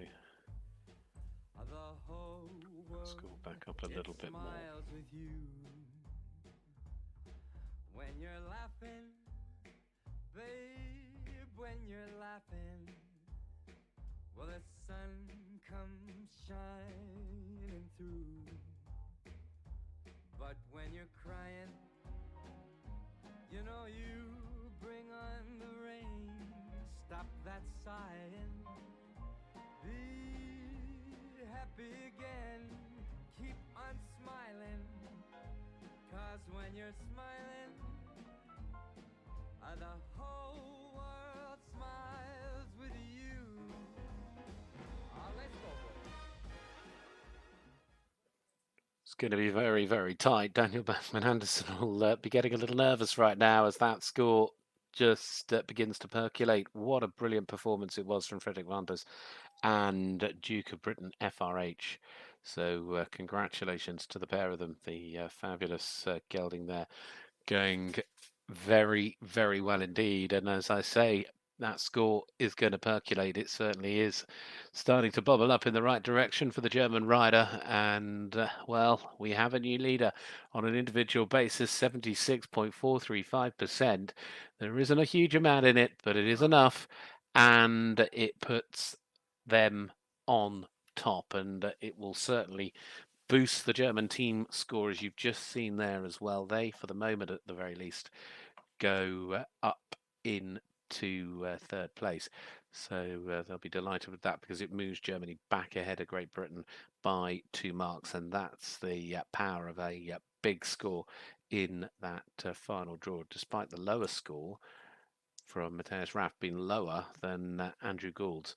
So 2 big scores really helping the way, but that at the moment puts Frederic in the lead individually with 2 more riders to go. It doesn't though change the fact that still Denmark are in the box seat for top honours, but we'll come to that after the last to go from Belgium, who have a 63.5 and a 72.326 on their card already.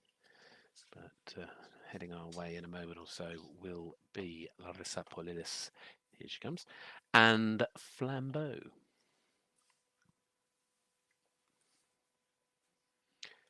The gelding by Ampere out of a Zurlit mare. Penultimate combination.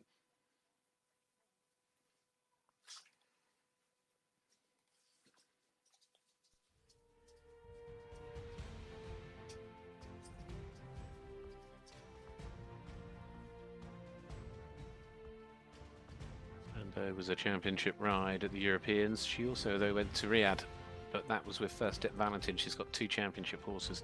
First Step Valentin she rode at the Europeans in 21 and the Worlds in 22. Flambeau was the horse today, was her Olympic ride, of course, and that was the Olympic ride in 2021 in Tokyo.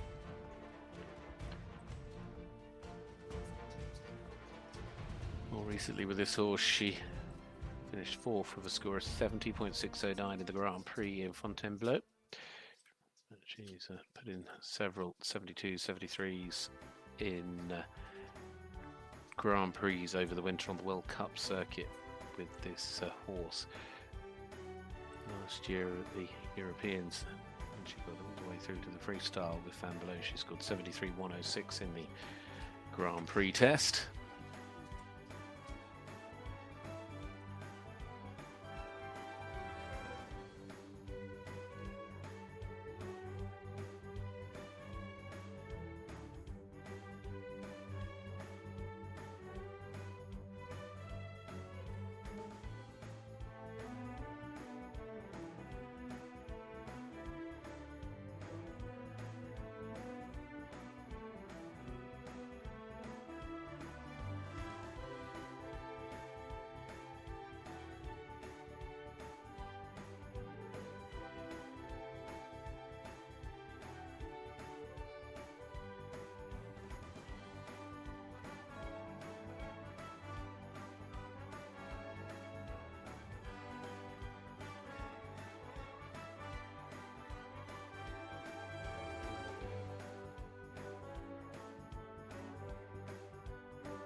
Just outside the top 12. It's been such quality today in this Grand Prix test with these horses and riders, and these two very much on par with what we'd expect from them.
tidy into the pirouette. Just wants to watch she doesn't rush. Let's score over 71%. She's looking to go a little higher as she can.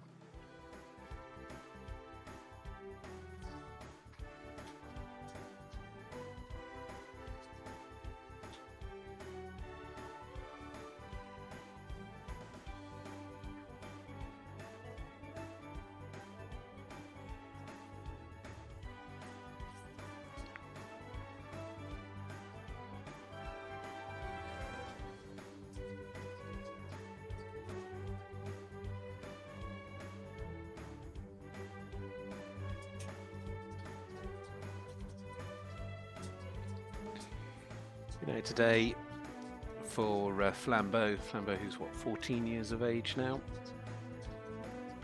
It's the 34th Big Tour Grand Prix test that partnership have ridden together.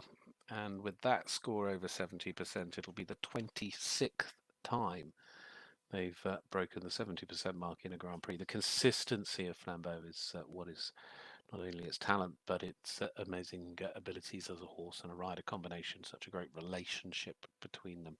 So a superb score, although with the scores all being so tight, that's why they might fall out of the top 10 and finish there at 11th place, which is, I think, where they're heading. 71.870 for Belgium's final partnership. Florida Vin then in the team, scoring 72.326, will of course be the best from Belgium.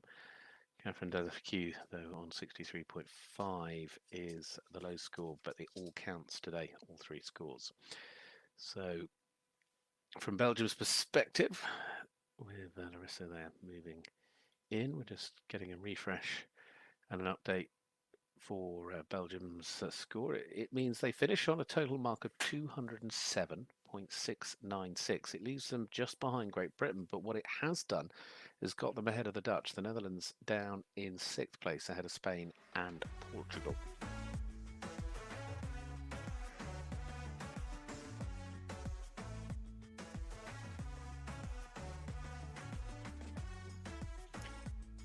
Well, to the final partnership to go.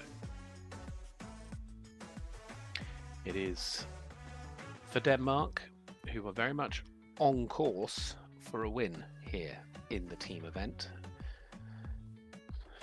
But will they be able to win it individually as well? That'll come down to these two. They are currently the Danish riders in 2nd and 3rd. Of course, Daniel Bachmann Andersen has been leading for quite some time. And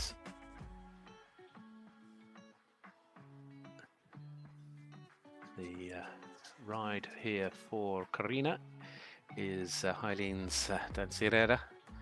This mare, Danish Warblood by Furstenball OLD, Annabella Pidgley mare.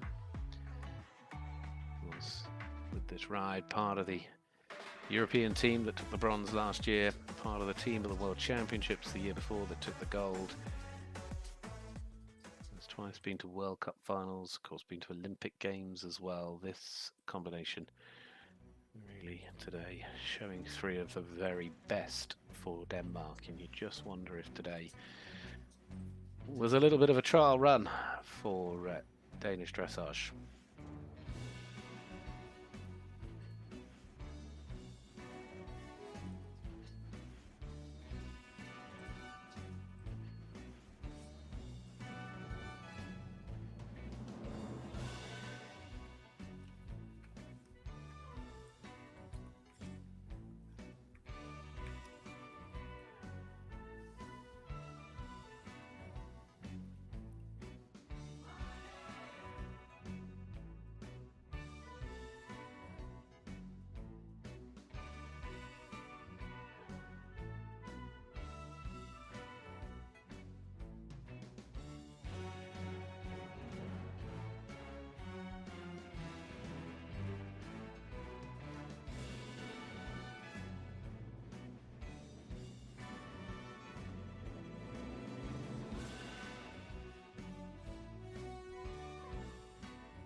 Really been a really nice performance so far, and certainly keeping the Danish team on target for the top of the podium here this afternoon.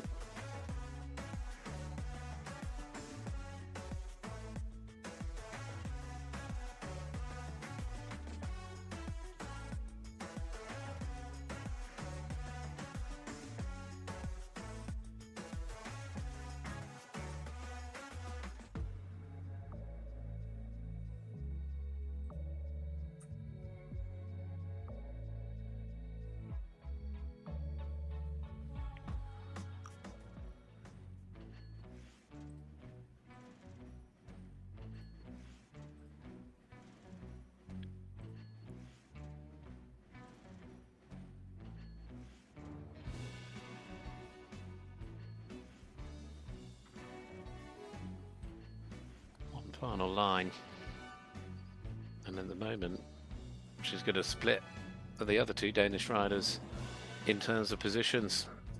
It's not going to stop Germany taking the individual honours, but on the day where we're here to find out who will be the winning team in this FEI Dressage Nations Cup, it certainly looks as if it will be Danish Dressage that will be celebrating wildly here this evening, going forward to the freestyle and the special tomorrow, because with that performance it does indeed push the Danish team to the top of the leaderboard. I haven't even seen the final scores come in for the teams, but the marks were already outstanding. They have second, third and fourth individually here this afternoon. So a massive congratulations to Carina Kr&uuml alongside Daniel Bachmann Andersen and Nana Skarbeg-Merald. And like I said, you just wonder if that's the trio that will head down the centre line in Paris in the summer. But in France, in Compiègne here today, 74.913 with Helene's Danciera to take a individual third. Congratulations, though, to Frederic Wandres. A superb performance on the return of Duke of Britain FRH to take the individual standings on a score of 76.435. As I said, it was second place for Daniel and that wonderful Veron, who looks to be a really, really lovely partner. Third going to Carina Kr&uuml, and then it was Nana Skarbeg-Merald, ahead of Patrik Kittel, who finished in fifth, and Becky Moody and Jägerbomb taking sixth place on what has been a absolutely brilliant day. High class dressage all the way. But the team competition totally dominated by the Danes. 225.5 was the score to win it, ahead of Sweden, and their score of 218.239. France on a score of 215.261. In a moment or two, I'll take you through the presentation of awards as well. Looking forward to seeing them come on in and celebrate shortly, so we'll stay with you for that.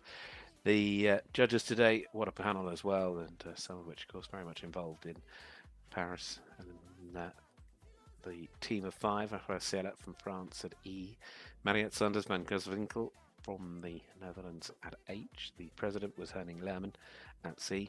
Isabel Vessels for Great Britain was at M, and Suzanne Barrett for Denmark sat at B. So those were the panel of five judges.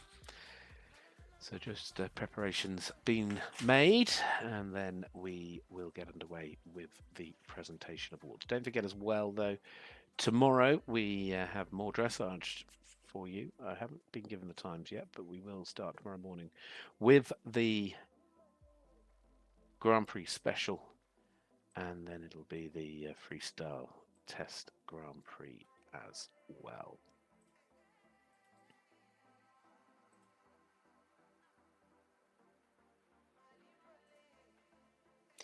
So just a few minutes, and I'll take a little pause and then come back and take you through the presentations just as soon as we are set to get things underway.